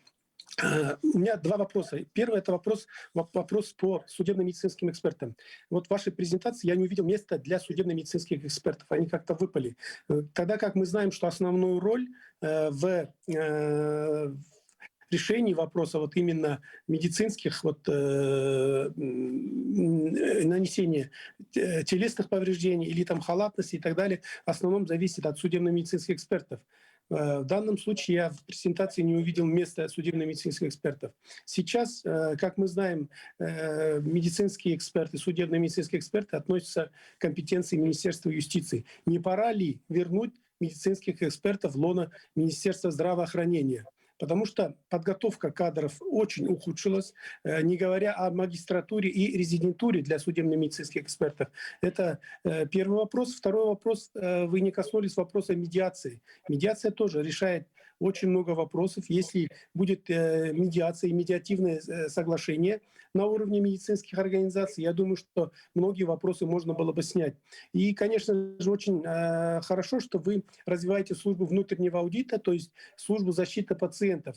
2/3 вопросов, которые возникают, жалоб, можно решить самой медицинской организации. Поэтому эту службу действительно надо усилить. И последнее. Все-таки, я думаю, что в Уголовном кодексе надо пересмотреть 317 статью. Ни в коем случае нельзя врача лишать занятий медицинской деятельностью. То есть там на 3 года лишает, еще-то. Просто надо этих врачей, этих медицинских работников направлять на обучение без прерывания медицинского стажа, чтобы они могли работать. Врачи, кроме того, как заниматься медицинской деятельностью, больше ничем не будут заниматься, не могут заниматься. Спасибо. Спасибо большое. Даулетхан Сергеевич, спасибо за вопрос. По судебной медэкспертизе мы данный вопрос будем прорабатывать с Минюстом, уже об этом разговоры идут. По медиации, по службе медиации он имеется на уровне службы поддержки пациентов, на уровне страховых компаний, он уже сидит в законопроекте. По 317 статьи, вот то, что мы смогли гуманизировать эту статью, он зашел, и теперь в рамках с депутатами будем работать. Спасибо. Следующее слово Нуржан Ержанович, вам. Сізге сөз, представьтесь, пожалуйста. Добрый всем день. Советник страховой компании «Синазия». Спасибо за представленное слово. Я полностью поддерживаю внесенный законопроект, учитывая, что как гражданин и пользователь медицинской системы считаю, что это очень важно. Но при этом, как страховщик, хотел бы отметить, что этот закон относится к вмененному страхованию. То есть по Гражданскому кодексу это обязательно будет для медицинских учреждений, но он добровольным является для страховых компаний. Поэтому здесь есть свои риски, в том числе возможность антиселекции. Это вот депутаты упоминали о том, что обогащение страховых компаний. А на самом деле обогащение, оно может быть таким образом, как вот в сельском хозяйстве страхование было. Страховали выборочно те компании, которые не допускают убытков, и не страховали всех остальных. И так далее. Я вам примеров могу много принести. Соответственно, то же самое вопрос, который говорился о национальном операторе. Для того, чтобы это не было так, что отдельные страховые компании страхуют отдельные медицинские учреждения, и ответственность потом, которая наступала, там пользователь бы оставался только один на один со страховой компанией, я предлагаю промежуточную форму закрепить здесь, учитывая, что это не будет сужением, ограничением конкуренции, так как было отмечено, что должен быть обязательно подробный типовой договор, чтобы этот институт работал, объединенного страхования, со всеми условиями, со всеми механизмами и тарифами, которые депутаты хотели смотреть. Я предлагаю, чтобы было включено еще требование о том, что в этом виде участвуют только страховые компании, входящие в страховые пулы. Страховые пулы не менее 3. Как образуются страховые пулы? Это обычно доверие страховых компаний друг другу в части выплат, потому что тут ответственность солидарная. Если один выплачивать не будет, другие за него несут ответственность. Таким образом, если с какой-то страховой компанией никто не создаст страховой пул, такой страховой компании, я заканчиваю, не нужно будет и пользователям. Поэтому если это будет вписано, это поможет многие риски снять. Спасибо. Нуржан Жанович, в принципе, ваши предложения действительно все принимаются. Я думаю, вас включат в состав рабочей группы, и там вы более подробно можете будете, да, обстоятельно обсудить ваши предложения. Ну, сейчас, Аржан Геннадьевна, вы есть что-то ответить? Предложение, я тоже думаю, что необходимо Иржанулу включить в рабочую группу, и наш законопроект, он еще качественные, может. Спасибо, Ажар Гениатовна. Вот хотела бы слово еще предоставить руководителю рабочей группы Зарине Айдарханне. Я буду коротко. Ну, я понимаю боли Бахтияра Арыновича, что он сказал, это не тот законопроект, который шел в рабочей группе, но в любом случае мы ждали этот законопроект. Я вот как врач могу сказать, с прошлого года об этом говорит, медицинская общественность ждет хоть какой-то закон, который как-то будет защищать наших медицинских работников плюс пациентов, да, 50 на 50. Поэтому я надеюсь, что будет активная рабочая группа, очень много членов. Все предложения принимаемся. Я надеюсь, что мы хорошо отработаем и выдадим хотя бы чуть-чуть удовлетворяющий всех хороший закон. Спасибо. Құрметті әріптестер, енді осымен қазір тұсаукесердің рәсімін аяқтаймыз. Бүгін біз көптеген мәселелерді талқыладық, осы заң жобаға қатысты. Негізі пікірлер де көп айтылды.